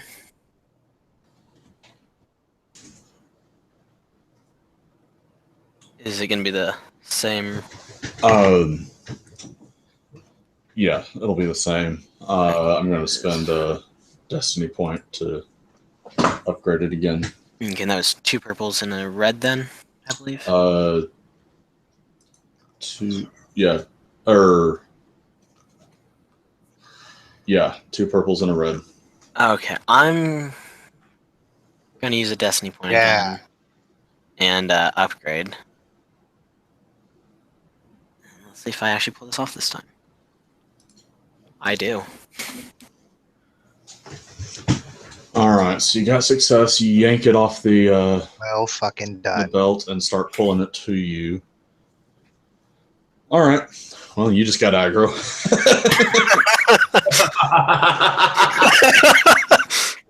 Yeah, I'm so screwed. Next up Okay. I'm gonna run. Let's see. I can only take max two maneuvers, right? Right. But and that will get you to my ally that's up ahead using the force, right? No, because you're 4 maneuvers away from the bad guy. You're 3 maneuvers away from your ally. Shit. I'm like completely out on my own right now. Well, basically, you're at the entrance to the temple. This guy's out on the plateau, and you guys are inside the building. Before I go, because I haven't gone yet. Did you take your maneuver, dude? He did to get to the I took 2 because I didn't want to risk dark side points, so I went into short range. It was worth a shot. So if I'll just done medium, I would have run away after move as far as possible. And as an incidental, I'm gonna take my comlink out of my military belt pouch or whatever, and get ready to because I can't like call someone without taking an action, right? Drawing is an incidental with the military belt pouch, so it would be a maneuver or an action to use it. Yeah, I'm using all my maneuver. I'm downgrading my action to a maneuver to move further. So I'm moving as far as possible in this round. All right, so I'm going to have my free hand and my lightsaber on. You're at medium range to the bad guy, short range to Chris. Yep. With the comm link in hand. Okay. All right. Kevin, you're up. Well, so I just saw him go flip, and now he's got it, and that's the closest guy to him, isn't it? Yep. Yeah. And I have to use 2 maneuvers to get close to him. This might be a good time to make someone invisible. Yeah, that's an excellent idea. Oh my god. Someone who wants to become invisible. That's like I a have good to be idea. short range to do it. Yep. So it would take you taking 2 strain to get double maneuver to get to short range of Chris. Oh wait, no, you have to be short range to the bad guy because you're affecting him, not Chris. Yeah, you can't get there. Any other nice little? Do you have move that you can just grab me and pull me away? Not that powerful. You don't need hurl. You just have to be able to move me. You just have to be able to move me. He has to have at least a strength upgrade, and he'd have to have a strength upgrade, and he'd use both maneuvers to get to short. No, he's at long range, isn't he? He's at long range, now. but it takes 2 maneuvers to go from long to medium. Yeah, I know. Like he's 4 maneuvers away from you, and Chris is 3 maneuvers away from you, effectively. But if he can just get close enough, do you have a strength upgrade with move at least? No. So, I am Wait, literally... but he could grab the holocron and take it even further. he could.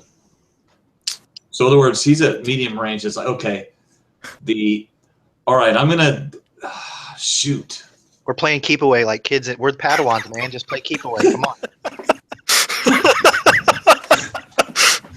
I hate to say it, the only thing, because my strain is sky high. Well, okay, but you're at long range right now, right? Yeah, he's at From long range. Me? I cannot take any more strain. Yeah, that would give you 2 more, which would put you at 12. Shit. Yeah, in other words, if I take any more strain, if I take a hit with a lightsaber, either I'm going to collapse from strain or I'm going to collapse from wounds. One of the two. It's going to happen. Do we have any idea when the master will get here from the alarms? Oh, no kidding. Well, the master was still back in the gonna- city whenever the alarms went off, so... Whatever happened to the temple guards? They should be outside helping us, right? Like, they'll stop them from getting to me. Because they should be right there. All right, I'm going to get closer to him, but it's like I'm going from medium to short. And is there anything I can do to recover strain? I don't think I can. If you get advantages whenever You you're get trying advantages on whatever you attempt, basically. Yeah, if you attempt to grab the holocron. There's nothing I can do with the guy at medium range. Well, if you take the 2 strain to get into short range of me, because my person wouldn't resist your move at all. Which means it should just be a simple check or whatever? Yeah, I'd say it's still simple because it's not about you resisting, it's the fact he still has to grab whatever it is. Yeah, so it'd be a simple check. So as long as you roll some advantage, you can use the advantage to get rid of your strain while grabbing the holocron. I go, actually, you know what I do? Wait, I get to short range. Okay, here's what I do. I move up to short range. Okay, so you suffer 2 strain. Wait. From him, I thought from medium to short was... To get to short range from him is going to take you 2 maneuvers. Ouch. Yeah, you can't get even close to the enemy right now. He's medium. In other words, I can move 1 and still be at medium range, and that's all I can do. To the enemy, yes. Well, if you only move 1, you're still technically medium to Chris and long to the enemy. Okay, I'm gonna do that, and okay, I'm gonna do that. I would, my first thought is like, toss me the damn thing. Well, that waits for it to get back around him. Okay, so you get it. I know. Like you're running down the hallway as fast as you can handle, and you're like starting to get a little winded because your strain's real high. That's basically what's going on. Yeah. High action scene facing off against someone with double lightsabers. What do you want? who threw a statue at you? That is true. All right. So then, Archie, I don't think you've gone this round. Yeah, you're still. Yeah, I did. I moved as far as I possibly could and pulled out my comm link. Oh yeah, that's right. On the Okay. lightsaber. I'm ready. Yeah, I'm ready you to and battle. Kevin are medium to the bad guy. What's his name? Chris is at short. Yeah, so there's temple guards that are supposed to be at the front door. And then it is, since you 3 have gone, now it's the temple NPCs. And you see one of the temple guards step out of one of the other entrances, Chris, and he's got the temple guard lightsaber from Rebels, and he starts towards this guy. He started off at medium range. He's going to draw and ignite his lightsabers, and then close to engaged. And then you also see 2 more Padawans coming from another entrance that step out. They just step out of the entrance and then draw their training sabers, basically, and they're ready to, like... Go, little dudes! Yeah, well, I mean, they realize that the temple's under attack. They're willing to do whatever they can to defend. They're not likely to make all that difference other than soak up an attack.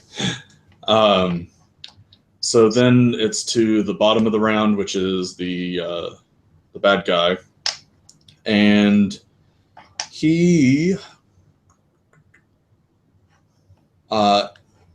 reaches out and like he rears back real far, and then the main hand lightsaber comes flying out of his hand, flying towards you, Chris. Oh, fuck. I don't like this already.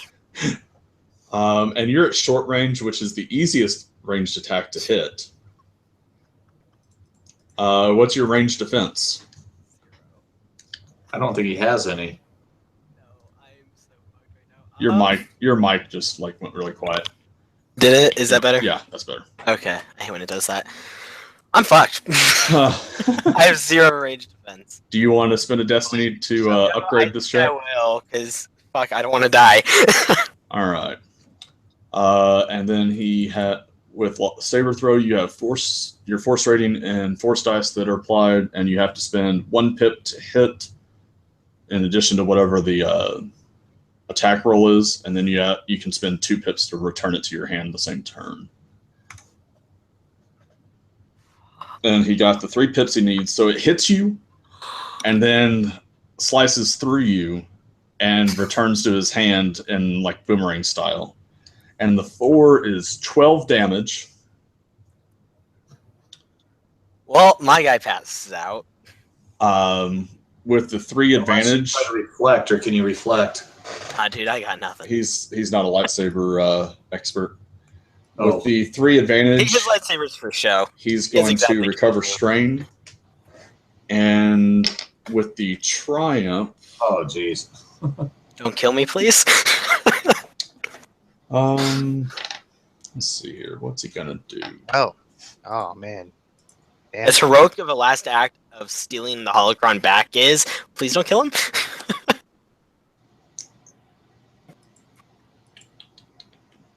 Trying to remember. One thing about building NPCs is sometimes you get too many talents on them, and you're trying to remember which one it is and what the exact wording is. So give me just a second here.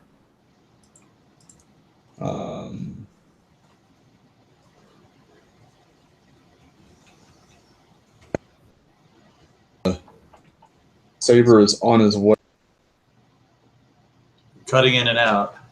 Yeah. Can you hear me better now? Yeah, there you go. Yeah. Okay, so apparently.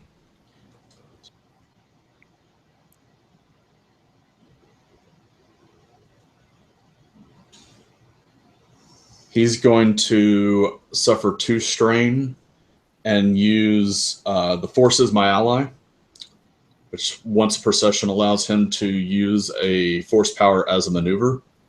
And as you fall, like the holocron lands in your hands, and you get that like excited moment where you're like, yes, I got it from him, and you turn towards your allies.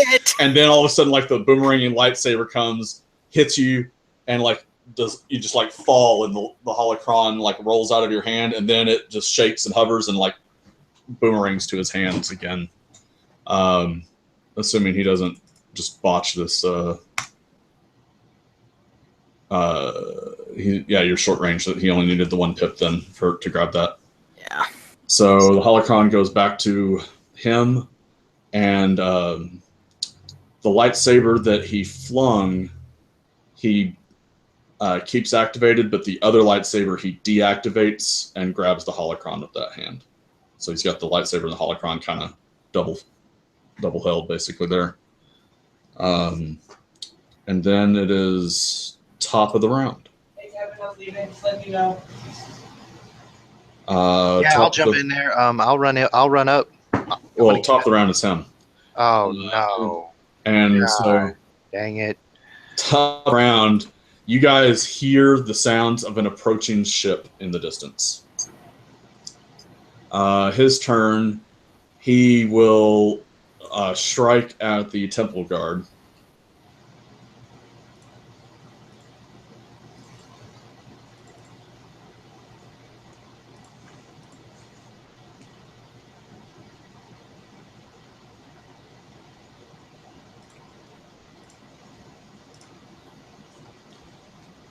Oh, wow. So he hits the temple guard for 12 damage. He suffers a strain. And I'll take some input from you guys as to what you want the despair to be. Master. Definitely master. Master. Yeah, I can't let that one be what it is. Break a weapon. Son, break a weapon. Okay. Or, he drops the holocron without realizing it. Well, I mean, I don't think we're going to get the holocron, but weapon. Most obvious choice here is I like like he gets disarmed by the temple guard while it defends itself. Yeah. Okay, so the lightsaber that he had just thrown that he strikes at the temple guard with, he hits the temple guard, but like the temple guard, like with that spinning blade style or whatever, he just like pins the lightsaber into himself basically when it hits and twists so that the weapon's yanked out of the guy's hand. So that temple guard took a pretty nasty looking hit. He is a boss, though. All right, then it's our turn, right? Hope. Yeah, now it's y'all's go. All right, I'm going to jump in there, baby. Kenshin runs up, man. Run into school style and hands out behind him, and runs up. I can get into range this time, right? You're currently 2 maneuvers away, so I mean you can. It just takes you the 2 strain. I'm taking the 2 strain for that, and because I haven't attacked him yet, and I'm gonna do that as an incidental. I say, you forced our hand, Brother Corin, and I'm gonna swing my lightsaber at him. Okay. And please, like I said, I haven't attacked yet. What is the difficulty here? 1 purple, 2 red, 2 black. 1 purple, 2 red, 2 black. Okay.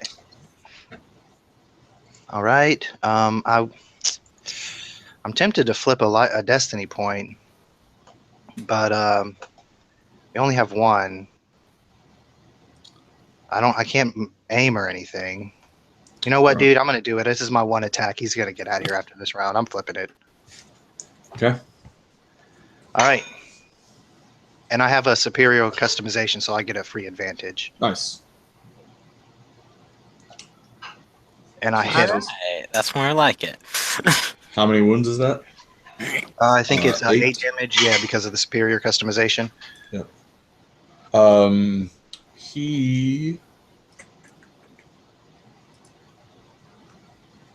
He takes it as wounds, not strain.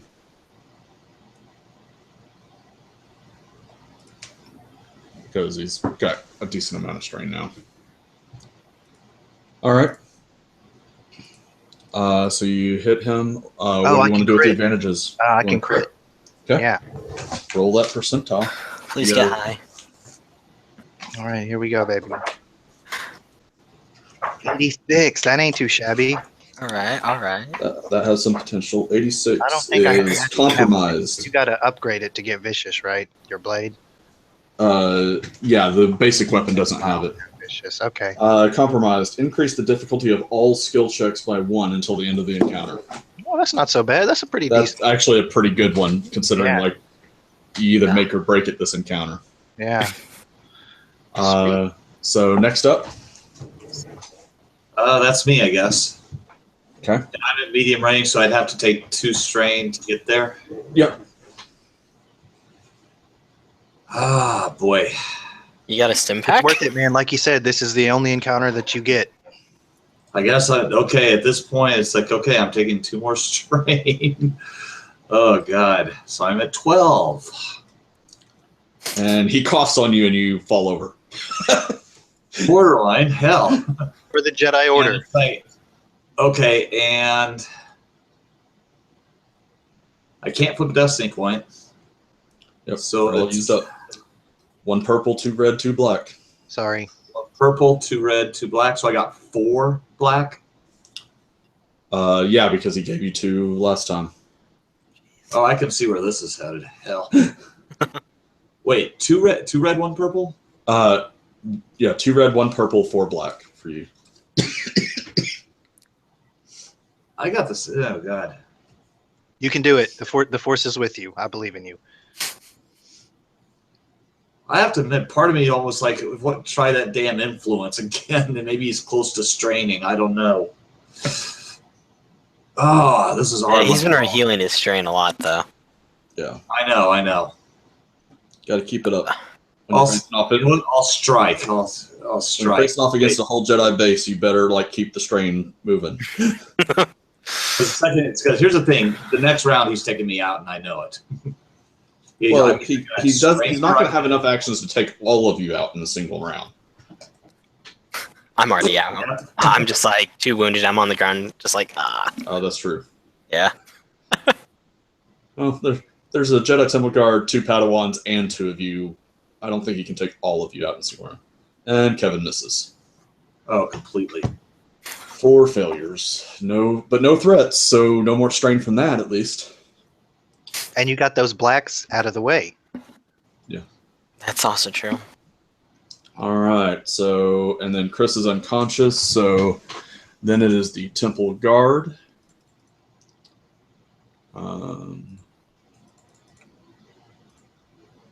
And I will spend a destiny on the Temple Guard's roll, just so that y'all can get 1 back here.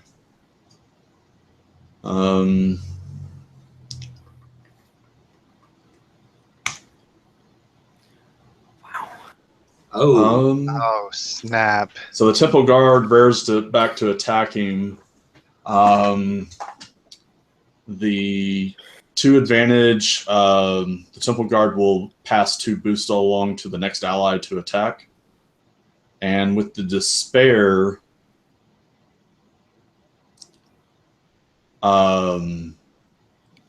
he's going to disarm the Temple Guard.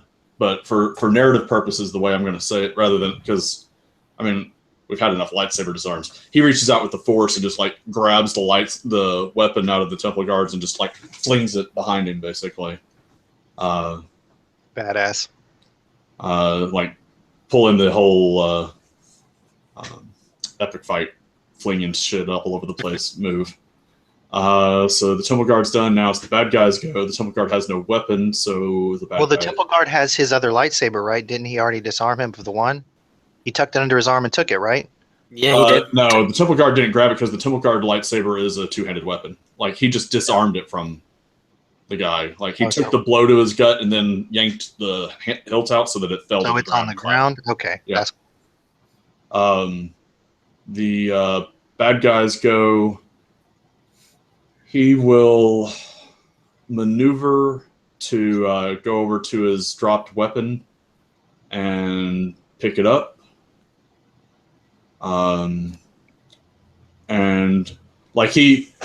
Because he's got to maneuver because the guard knocked it to short range, so he maneuvers over near it basically, but then using the Force, because he's got the thing, he can use the move to do anything he can do with his hands. So the weapon just kind of comes jetting back to his free hand. That cost me 2 strain earlier. Huh? That cost me 2 strain earlier. I'm just saying. What did? Do what you want. Moving to it and then picking it up. So I'm just saying, do what you want, but it did cost me 2 strain earlier. That's true. It did 2 strain. That's right. I forgot I did that. So that's one of the vagaries in the book that sometimes it isn't clear on. No, for real, exactly. So 2 strain, but he recovers it, and in epic style, it just hovers to his hand, and he makes it where it lands in his hand, ignited, as he's already in mid swing with the Force, basically, against the Temple Guard.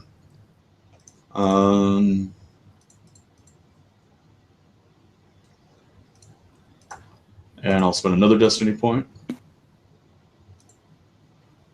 And the Temple Guard has that. Wow. He misses, but has 3 advantages, so he will use those 3 advantages to recover strain. Damn. Every time. Damn it. And then it is your guy, or it was Temple Guard, then him. Now it's top of the round. His go. He will. He gets 2 actions every turn? Yes. Adversaries can do that when they're outnumbered significantly by the player characters. No chance the Padawans that were there can, like... Oh, yeah. They'll run over and try to help. Yeah. No chance they want to, like, jab a stim pack to put me up to 5 health. Oh, yeah.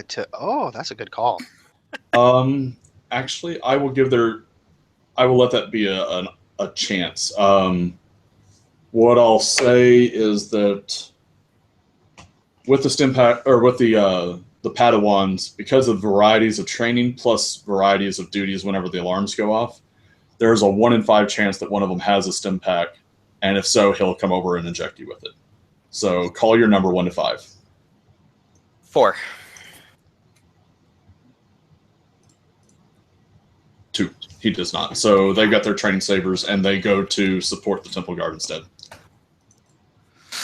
And Possibly returning his disarmed weapon to him?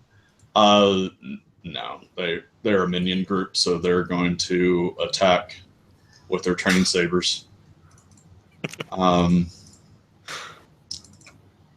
Hey, that could be some strain damage, baby. Let's see that happen. Good Right. job. I think it's funny just because I'm imagining a bunch of little kids attack. Oh, they're gonna fall. It's only Not 2 the little younglings, kids. Anakin, not the youngling. And they suffer 2 strain, which, because they're a minion group, means 2 wounds.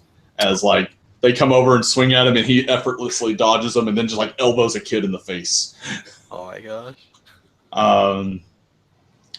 And then, let's see, that was the Padawans. So top of the round, the bad guy will try to kill the Temple Guardsman, because that's the biggest threat in his eyes.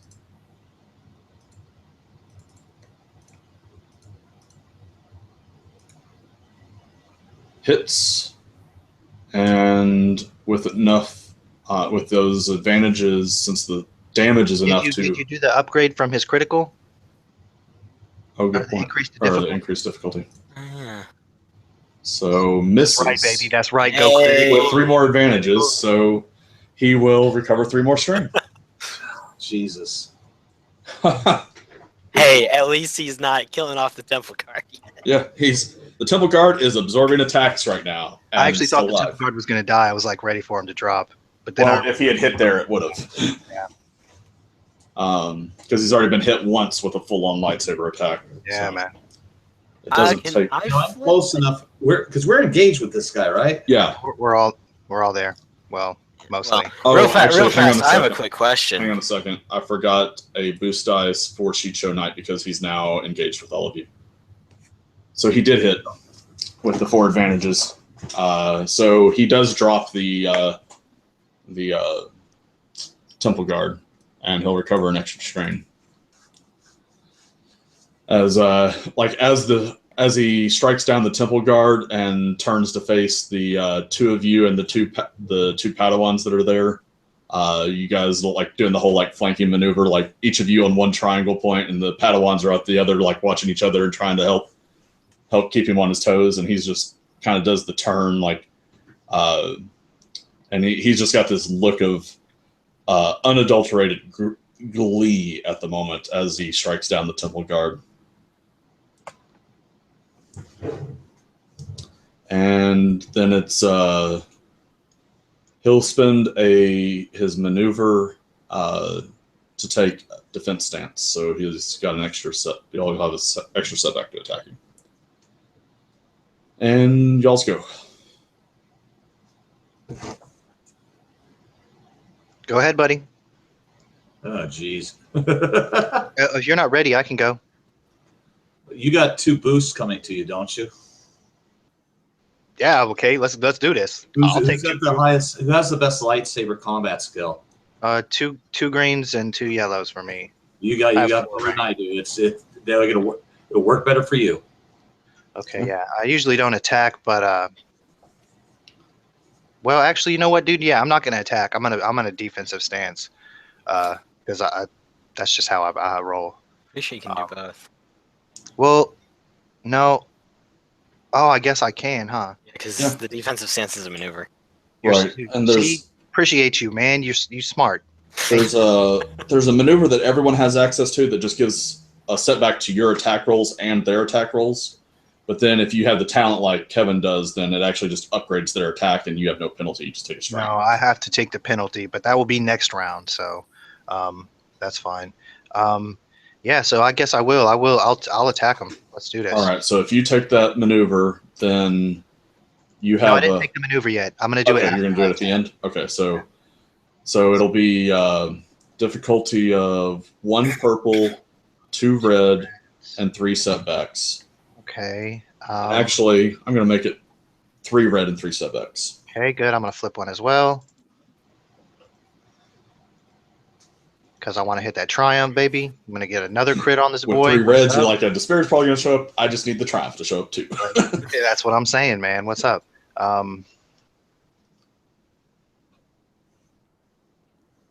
Okay. So this is with all the spirit of my ancestors. As I prepare this strike, I focus my force energy into this, all my training to defend the temple. Okay. You fail. So much for that. Miss with 2 advantages. Is 2 enough to disarm? No. Unless you have the disarm, which I think is a Makashi and Shicho Knight thing. No, I don't have So with 2, you can give him a setback. You can give you can pass 2 boosts on to Kevin.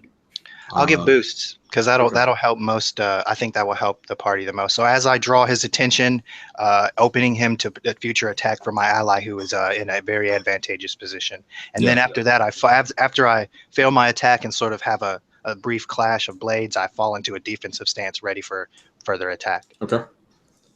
So here's the thing: is so you passed a boost or 2 boosts? 2 boosts. 2 boosts to whoever goes next. Yeah. Which is you. I'm unconscious. Because Chris is unconscious and the Padawans go last. Oh, as an incidental, can I call out to the Padawans? Help Padawan Tyrus. Is that your name? What's Chris's name? Talonwrath. Talon. Help Padawan Talon. Padawans. All right. I'm going to do a double aim. Okay, so suffer 2 strain. I know. I'm like, I'm going to. I am going to collapse. It's going to happen. One way or another, I'm going to. After that, you'll just have 1 strain left. Or actually, you have to surpass your threshold, so you technically still have 2. You can take 1 more. Wound? What? Is that the same with wound? Yeah, it's a threshold. So, like in this system, you count up for wounds and strain. Technically, I'm at 12 of 12 then. Okay. I thought it was once you. Now I'm going to out. Wow. I feel like an idiot now.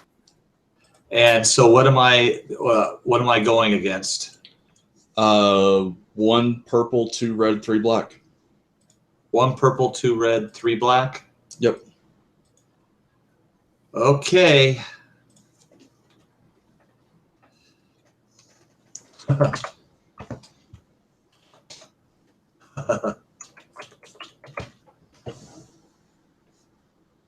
Boom.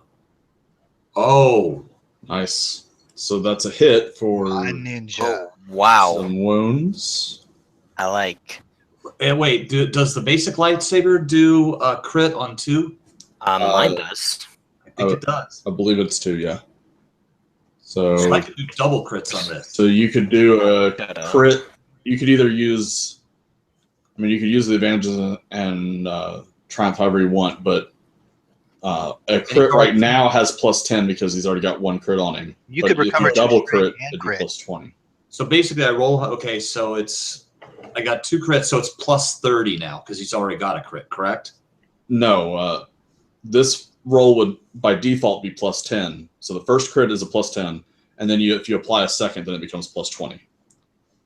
Okay, so here's the thing: if I use the despair to do a critical, right, the triumph, and then I use the 2 advantage to do another critical, right. So and he already has a critical on him. Right. But So it's not plus 10 base, it's plus 0 base.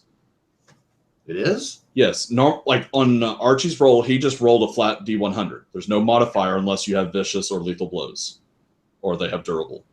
But I thought that crits stack once you get one. Yes, they do. He's got 1 on him. Yeah. You're inflicting 1, and then you're inflicting a second 1. So your first critical roll is plus 10, and your second critical roll is 20. plus 20. Yeah. Oh, I'm rolling. Oh, I got you. I'm rolling the critical chart twice. No, you're rolling No. once, All and you're adding plus 20 if you use all of this to crit. Okay, I'm using it all to crit. Okay. And so he's going to take, well, you know how much damage he's going to take. So damage he's going to take. So damage and a plus 20 crit. All right, so I'm rolling 100-sided dice. Yep. So 83. So 83. Which means winded. Until the end of the encounter, the target cannot voluntarily suffer strain to activate any abilities or gain additional maneuvers. That's also very good for us. Nice. Good job, Yeah. dude. So I guess since I'm actually still up this entire time, and it's your turn. yeah, wow. I just assumed you did your math right. I didn't question. I thought at 0 you were like, or 12. I probably would have done the same thing. Out. Yeah. Wow. So I feel like it the way to do it, because coming from a D&D mindset, you did it right. But the system, they are wound and strain thresholds, so it's easier if you count up. And by them being thresholds, once you pass them is whenever the bad stuff happens. Okay. No chance I can get a boost for being patient and not doing anything for like 2 whole rounds. I will give you a boost as he thinks you're done for, and whatever you're about to do, he's he's still in combat rounds, so he's ready for something, but he's not really expecting an attack from you right now. Okay, then as an incidental, I'm going to jab a stim pack into myself. Did you buy military? Yes, I do have the military belt. Sorry, so I'm you got one of those, so boom, heal 5. So, I'm down to 7 on my damage right now. And then... See, I'm still at short range, aren't I? Yeah. Yeah, you know... It will take you a maneuver to stand up unless you want to do whatever you're doing from prone, basically. I mean, being prone won't really affect any force abilities, would it? Like, if you hurl something at them, then that is actually considered a ranged attack, even if it is with discipline. And ranged attacks actually get a boost die from being prone. But I'll go for it. If I can get that boost die just because I'm laying down, sure. Yeah, but it does expose you to if he walks over and melees you, he's going to get a boost die to hit you because you're laying on the ground. You know, I'm going to risk it anyway like an idiot. So I guess I'll just pick him up and slam him into the ground. This is going to fail so badly. I'm going to use a destiny point. Nice. Okay. To So make you're myself grabbing feel... him again? Or Yeah. trying to grab him? Yeah, and slam him into the freaking ground.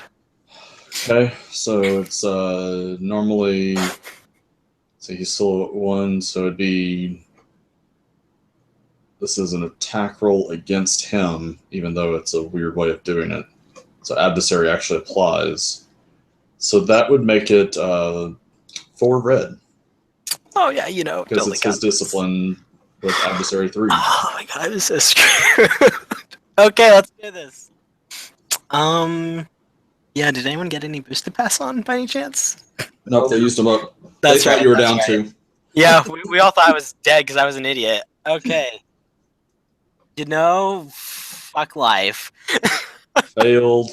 Um, You got 2 advantages though, so yeah. you can grab a hold of him enough to inflict him with a setback next round, or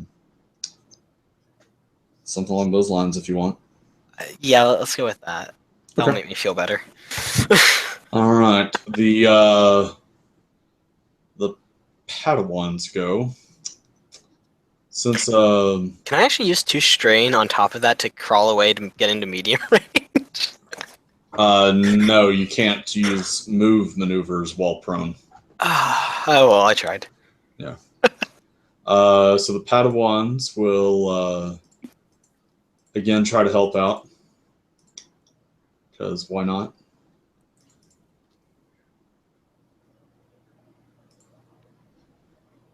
and they failed, and he elbowed the other kid in the face. Those poor kids, man.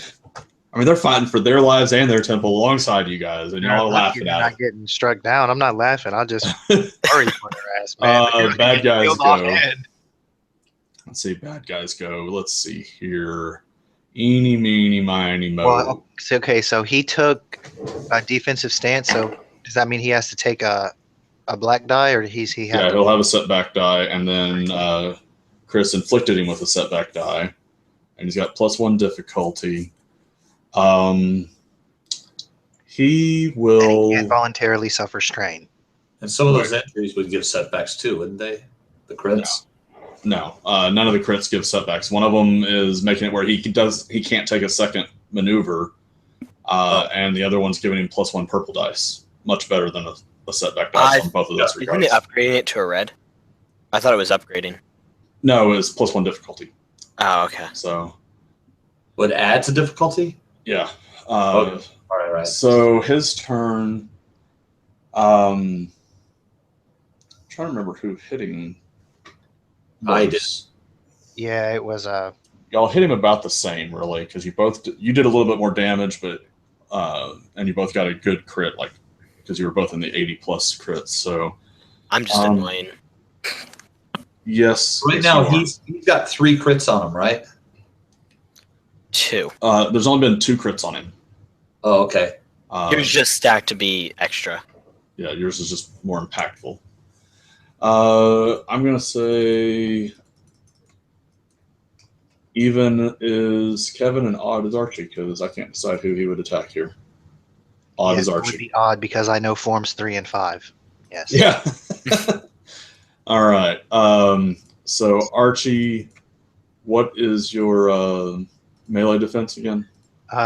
Just 1 black from the defensive stance that I have. 1 black from defensive stance. Yeah, that's it. I'm gonna spend a destiny point. And Shicho form.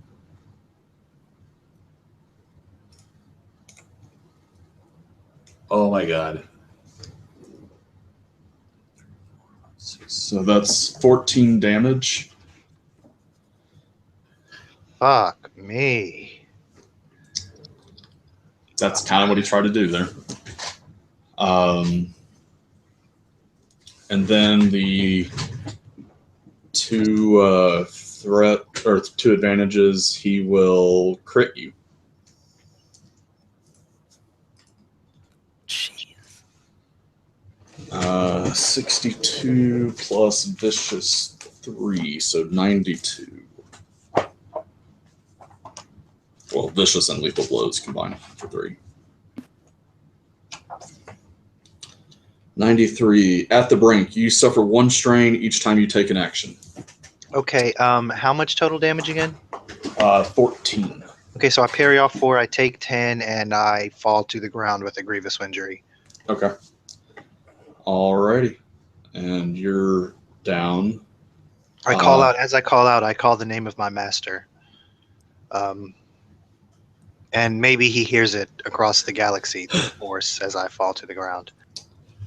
That is possible, because Friday night is the sequel to this. So then that was the end of the round after the Padawans. So then top of the round, she'll try to strike Kevin down. Or he'll try to strike Kevin down. Spend another destiny point. He still doesn't get 2 boost dice because the Padawans are there. He's got a setback. Do you have melee defense, Kevin? In this, I have a melee defense of 1, but I didn't activate any defensive stance at all. So Okay. So melee defense of 1. He used his setback against Archie, and you don't have defensive stance going, so 3 purple and 1 black is what I'm seeing. okay. So here we go. Whiff. Nice. Good job, dude.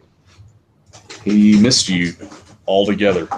like a net nothing, like just blind whiff.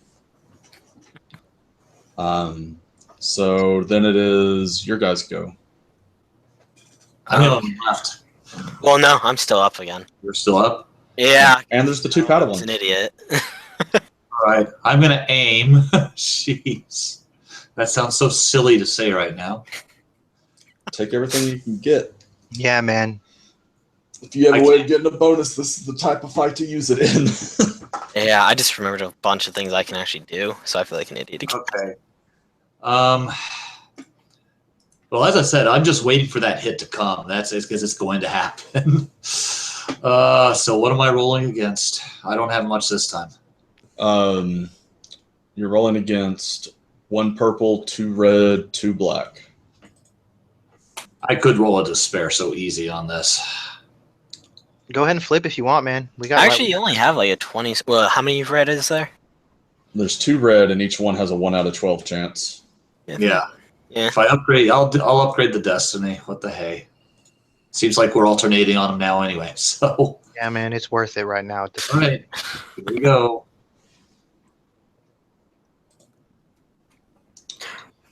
Wow. But you can recover a lot of strain there if you want. I'm recover 5 strain. You could also use 2 to get a maneuver. I'm recovering 5 strain. Yeah, he needs this trade. He's like going to go unconscious if he needs to take an extra maneuver. Well, I mean, the wounds are going to exceed your threshold. Strain's not going to help you. Don't fall into my boat with plenty of strain and no wounds left. Dude, I'm half and half. Right now, I'm half and half. Yeah. Your call, man. Your call. Yeah, it's like I'm definitely. All right. That's my best. Okay. So you've recovered strain. Chris, you're up. Yep, I'm gonna stay prone and aim while I'm prone. Okay. I'm gonna throw rocks at. I'm aiming with the force here. Grabbing something and throwing it at him. I'm think. What would that be? Would that be? Would that still be discipline, or would it be If you grab something, and throw it at him. It's a ranged attack. Would it be ranged light? Yeah, or heavy, whichever. I don't think I have anything for either of them. Yeah, that would just be a base. Crap. I think it's for my lightsaber. Yeah, it's for my lightsaber. Shoot. Compare and what was it? What would the dice roll be for that? Hitting him with it would be 1 purple, 2 red, 2 black. Yeah, I honestly probably have a better chance going and lifting him. Is he still holding the holocron to where I'd have to? Yes. Because I only have up to hurl, so I can't really grab the holocron right now. Yeah, he's got it secured in his hand at the moment. At least he's not using 2 lightsabers. Well, he hasn't been rolling good enough to want to use 2 lightsabers. He wouldn't have gotten the advantages to actually hit someone twice yet. I don't think really. You know, I'm gonna grab I'm gonna grab the temple guard guy and throw Okay. at him because I mean it's the closest thing I can think of that's there to throw at the guy. That's one of those moments where you're like, I don't know if this is disrespectful or not. But you're a temple guard. Your life is supposed to be to protect this thing, so I'm sure you're not going to mind if I use your body to take out the guy who killed you. Exactly. See, it's totally legit. It may not be the best choice, but it is a valid choice in this situation. Yeah, the thing is I have like only 2 dice to roll with this, unless I can think of something else. And it's versus like what, 2 purple and a red, or was it 1 red or 1 purple? 2 1 red? purple, 2 red, 2 black, because it's a ranged attack. Yeah.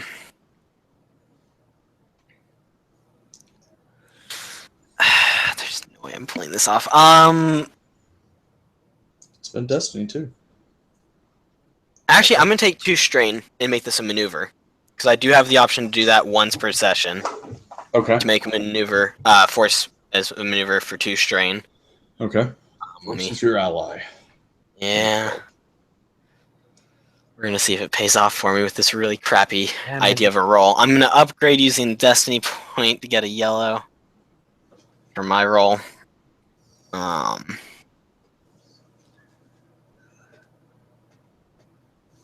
don't think I can do anything else to try and help me here, so yellow, I guess. actually almost paid off in a way. Oh, despair. Yeah, that didn't help though. All right. Actually, I'm gonna then use, because I don't want to deal with that. We're gonna use oh shoot, what's it called? Natural Mystic, so I can re-roll anything once per session. Nice. Anything? Super Yeah. nice. I dude. get any force roll.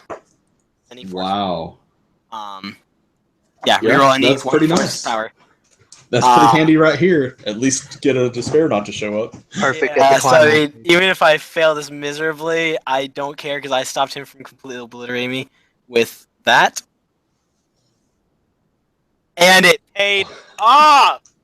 Nice. So that's 13 damage coming his way. You're at short range, and so it takes 1 pip and 1 pip for the strength. So you got enough to do it without even having to use the 3rd pip. So that's 13 damage coming his way. He's going to take some pretty nice wounds from that. And he's prone, right? No, it doesn't knock you prone. Like, if you got advantages, you could have used them to knock him prone. But Okay. he just got hit by a guy and rolled with it, basically. Fair enough. All right. So you hit him, impact him, made a loud noise, loud squishy noise because the temple guard is dead weight as you threw him, basically. So not going to be pretty good. You're hoping you get have the headache of having to explain that one later. Well, I'm gonna make it even worse here because I can still use an action. Right. Can I like do it again? Boost to continue it and just like bring it right back? You don't get a boost because normally you could give your next ally a boost, but you didn't roll any advantages. So I was hoping. In that case, I'd only have 2 green to try that again, and that would just end badly. Most likely, yes. But you just defied the odds there. I mean, 2 red and a purple. Yeah, versus... I'm gonna be dumb and try and grab him directly, which was the like what, 2 red and 2 purple or something. 1 red, 3 purple. Grabbing him is against his discipline instead of a ranged attack, which gets upgraded and becomes 4 red. Oh wow! Your better roll is his better defense. That's the problem. Yeah, I might as well. Okay, maybe I will just try and keep using the dead guy. Yeah, I'll just keep trying to use the dead guy. All right, so 2 green, and purple, 2 red, 2 boosts. Oh, and you didn't roll the setbacks last time. Setbacks. Oh, did it not apply them? What the heck? No. I inputted them. Yeah, I mean it still succeeds for 11 damage instead. But... Yeah, 2 less damage. Oh, I probably accidentally hit both arrows once. My bad. No problem. Still a substantial amount of damage. So then... Generally speaking, getting hit for 11 sucks. Generally. So let's see, it was... That. Yeah. 1 red and 2 purple?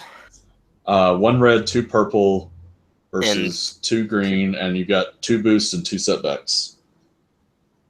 Awesome. And you got your 3 force rating, so... Oh my goodness. Holy shit. Alright, so you hit him again for another 14. He... Actually, crap. 12. So he... Both of these attacks, he's reflecting some. Because it's a ranged attack. So 14 becomes 11. Actually, that requires strain. Yeah. I don't think he can. No, he's got plenty of strain. Well, no, because the critical forbids him from using strain. Yeah, he can't voluntarily suffer a maneuver. Suffer strain because of the crit that Kevin gave him. I know it said he can't use it for maneuvers, but Yeah, he can't. It keeps him from using. I think it just said voluntarily using strain in general. I believe. activate any abilities or gain additional maneuvers. So you're right. So, so he's still at that same amount of strain. So that becomes 12 plus This dead guy is really useful. Just throwing that out here. You knocked him out. You knocked him out, dude. Good job, dude. All right. The one thing I am going to say about the Temple Guard at this point, though, is after 2 high impacts like that, he's no longer a silhouette 1 creature or silhouette 1 object. He's broken into pieces, basically, from the assault against this guy. He tried to block him with a lightsaber. Yeah, I mean, he tried to put a lightsaber in the way, and then it hit hard enough. I mean, you've hit him twice with a guy hard enough to do 25 wounds before so. Yeah. He's now a silhouette 0. Zeros. Multiple. Yeah, there's body pieces all over. Zeros, you know. Nice, man. Man, I'm looking forward to when the masters come to the opening here and like find the Temple Guard just smashed all across the courtyard. Did that take him out? No, he's still standing. Jeez. And I take like the Padawan's 4 strain. turn. Do I take 4 strain with that? I'm guessing. Yeah, I'm gonna give you 4 strain with that. You know, I can take that because that's all I got so far is strain and the lovely, what's it called, damage. Padawan's going for broke. Miss. But they got an advantage. So they will pass a boost on to the next ally as they harass him from the back, basically. Bad guys go. He's going to swing at Kevin. Actually, no. He's going to swing at Kevin. Spinning a Destiny. And you're ranged, and then... Real fast, I'm also going to, because I can do this, to support Kevin here, because I don't want Kevin dying.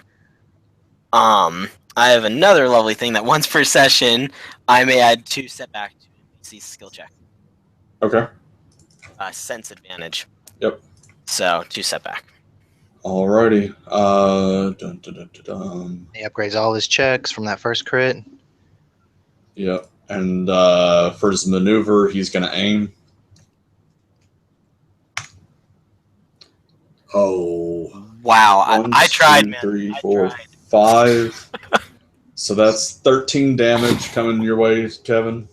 Then I have to use a parry or a reflect. It's parry. Parry. If you're going to stop any of it. Yeah, I'm going to use the parry. Okay. So 13 damage. It makes it where you take 3 strain, and then you parry 5, so that becomes 8 damage. So that leaves you at 17 wounds and 12 strain. I'm still up. Hey. What do y'all want to do with the threats here? Can we gain advantage off that? Can you crit off those? No, you can't crit him when he attacks you. Wait, do you have Or the shot? do you have the improved do you have the You improved can use those parry? for maneuvers. Do I have improved? Stick a Yes, stim I pack do. I can take a Use shot. improved parry. for yourself. Stick a stim pack in yourself, ninja. No, he's got to use improved parry because that will do. Improved parry Improved will parry is give an him automatic base damage. hit. Yep. Oh, you have that? Yeah, he does. Yes. Oh, please die. Please drop this man. We need to drop him. Drop him. Drop him. So wait, Too much damage. Drop him. You hit him. It did not drop him. Oh my god! How much health does this guy have? I'm about to throw one of the Padawans at him. Like, holy crap! Padawans are kids. They're silhouette 0 as well. Crap. So for the Are there stone triumph, You can columns throw or me, anything? man. Can Yeah, I'll throw him. for the triumph, he's gonna crit you, Kevin. Oh shit! okay. 59 plus the 30 becomes 89, and this is the second crit on you, right? I don't think I have any crits on me. I think that was all on. Oh, was it? Okay, so Archie. 89. 89? Holy shit. Not damage, dude. It's the number of the crit. Oh, I know. But That's still not good. Well, I mean, it's better than think like that's like the one- 109. I think that's the one that he had.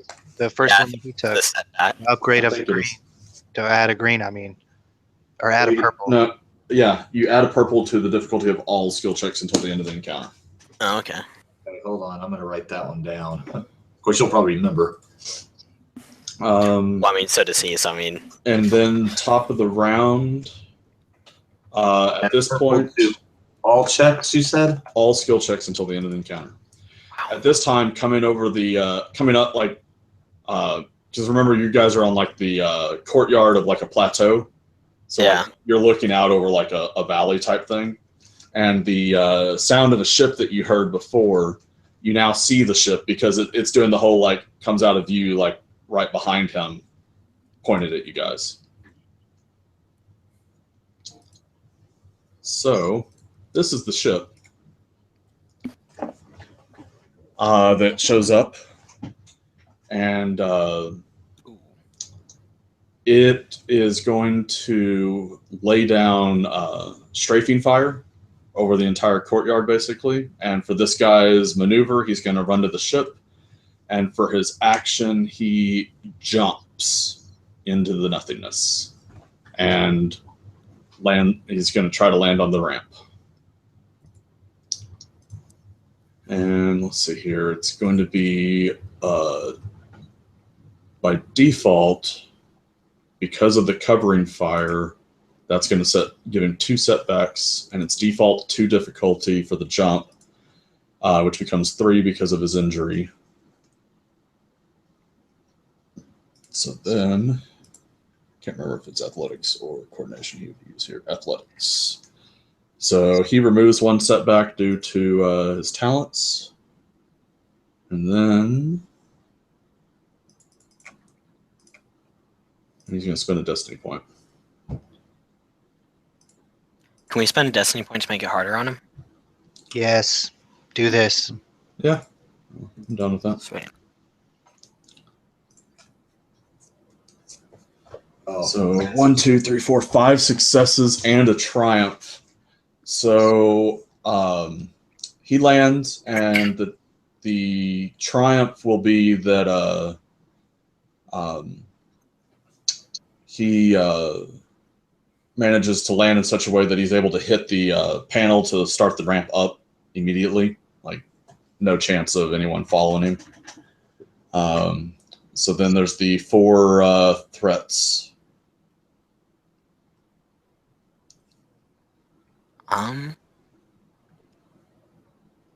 Damn, can't crit him. Jeez. No. 4 crits. And we can't use that to get advantage for ourselves? Well, I mean, you could so- usually use it to take a maneuver, but he's close on the ramp, so you probably couldn't maneuver jump into it yourself. Right. Because it's far enough away that it would take an action to jump. So you could maneuver close enough to make the action, but the ramp will already be closed up. Do you have anything you want to do with the maneuver or the strain? 4 threats. The one thing that I could say you guys could do, because there's I got 1 for 4 threats. well, normally with 2 threats you can take a free maneuver, and keep in mind this thing is shooting up the yard, so you may want to take a maneuver to take cover. I'm still at the temple steps, so I'm technically out of range. No, this is a ship, dude. You're not. Well, I mean, not like I'm not technically in the courtyard though, since I'm in the temple entryway. Oh, yeah, but you're not out of range. It's shooting up the whole area. Yeah, I making meant sure no one like falls. out of the courtyard already. 4 threats. I got an idea here if you'll allow it. What are you thinking?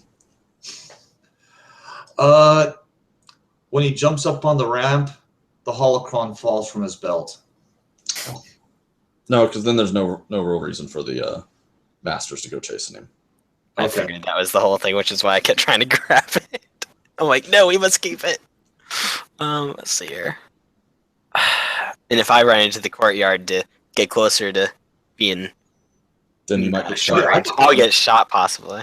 Oh, wait, I got 1 for you. And while you might be able to live getting shot by a regular blaster pistol at the moment, I doubt you can live through getting hit by a vehicle scale weapon. Yeah, not with a 7 out of 12 wound already.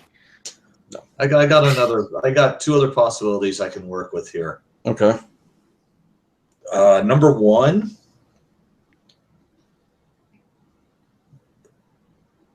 the temple has a shield mechanism that activates.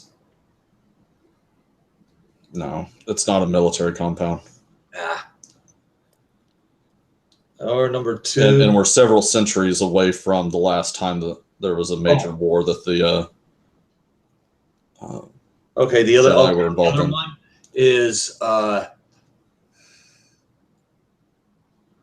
they mistakenly fire ion cannons instead of full blasters. Yeah, they hit the wrong button when they strafed, and they're firing ion cannons. Yeah, that's not threats that can really be imposed on his role. I mean, realistically, like, you guys can get free maneuvers. You can. All right, I got one, man. Inflict strain on him. I got some. Check this out, man. Okay, so what happens is with those 4 threats, as he gets away, the security forces and everything from the alarm, including the master, are able to get intel on him that will help our masters in tracking him down to help them on their future mission. Okay. I'm just hoping I can deflect the damn bolts, because I don't think we're going to survive this. Nah, dude. Right. So then the next round, or your guys' turn. So you guys all get the choice, those of you who are awake still, to try to do something against this ship. I'm going to try. This isn't going to end well, but I'm going to try. I'm going to use my maneuver as an aim. I already get a boost from being prone. I'm going to take 2 strain to get another aim. Okay. And then I'm going to I feel bad throwing your body at this point because you're probably gonna, your body's just gonna be stuck on the ship. Jeez. I think you guys should take some conflict on that. That's one. Wonderful, man. Put me in there, man. Throw me in the closing. We're gonna do it. Plus the closing thing. Yeah. Plus, I'm gonna flip a destiny point to get a yellow. Oh God. To say what? To get a yellow to throw this guy's body. All right, and you're trying to attack the ship with his body? No, because the ram's still not technically closed. No, the triumph was used to say it closed behind him to where. I thought it was still closing. No. Well, what's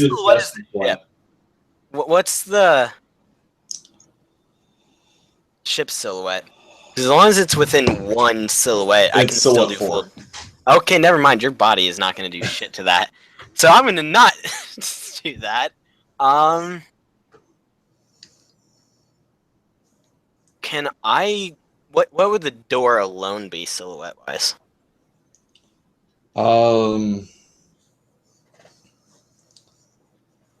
Basically, I mean, to try to attack the door alone would use the called shot maneuver, and you'd be aiming at something that is close to silhouette 2-ish, about silhouette 2.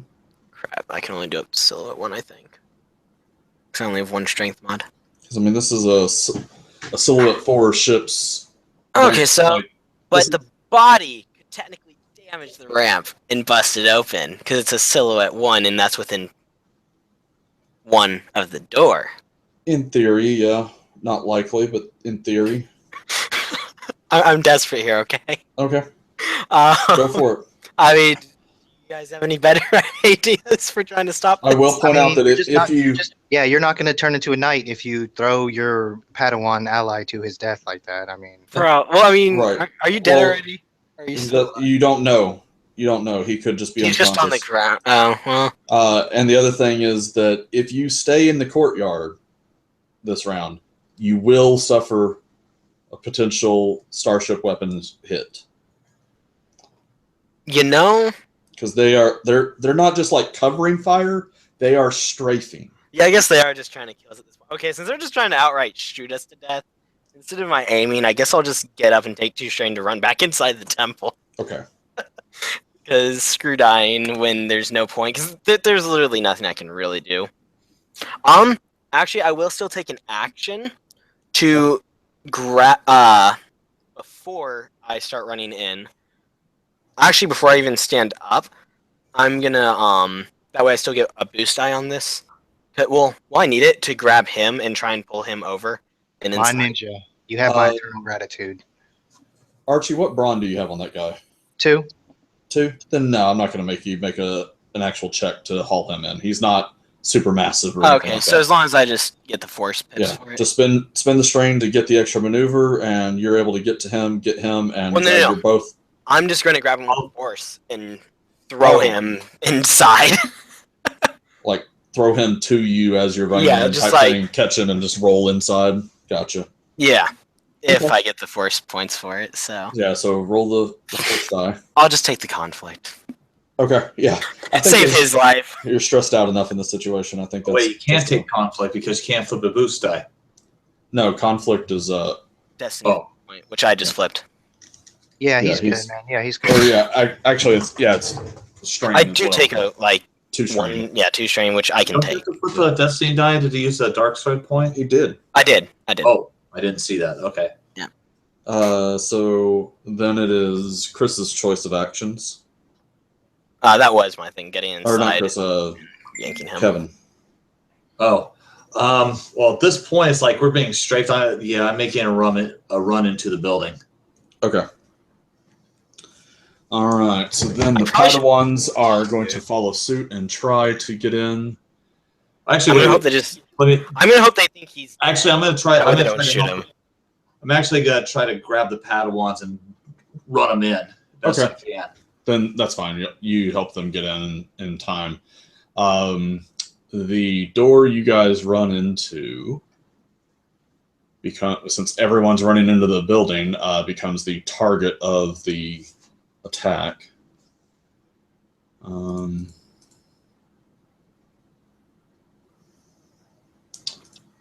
Accurate. I'm trying to remember what the modifier is whenever you're firing at something that well, actually, it's not smaller silhouette. It's a freaking wall of a Jedi temple. Yeah.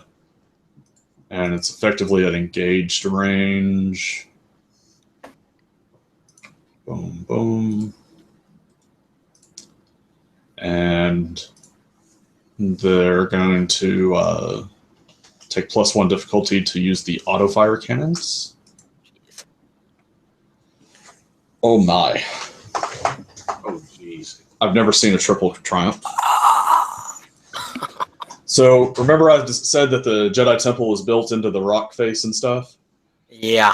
Basically with the strafing they do, they actually collapse all 3 of the doors onto the plateau, sealing you guys inside. And it causes several collapses throughout the Jedi Temple. And with that, as Corrin's ship turns and heads for space, burning afterburners, and you guys are struggling to survive in basically the equivalent of a cave collapse, we pan across the city where we find the screen kind of goes over various scenes where destruction has occurred all throughout the area. We pan over the flight pad where the original ship that came in actually detonated and did enough damage that it damaged the entire spaceport to some degree.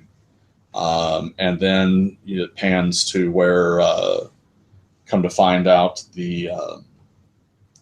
there were things in the medical facilities where the 2 guys that were in the pods were taken aboard that starts actually causing exposure to radiation, and there's been several of the doctors in the hospitals exposed, and basically chaos is going on throughout the city.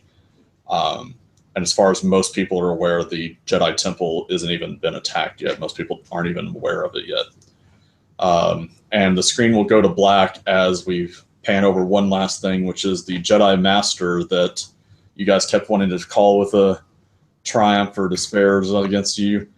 We pan across her body where she's laying on the ground and her comm link is laying next to her and her lightsaber on the other side, as she was basically thrown from the explosion at the spaceport. Yeah, I actually started to worry about that since I'd remembered. And we fade to black as the credits cut and to be continued flashes across the bottom of the screen.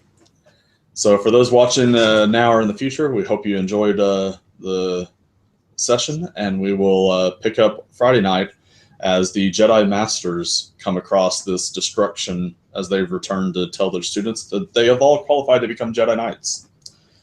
See you next time.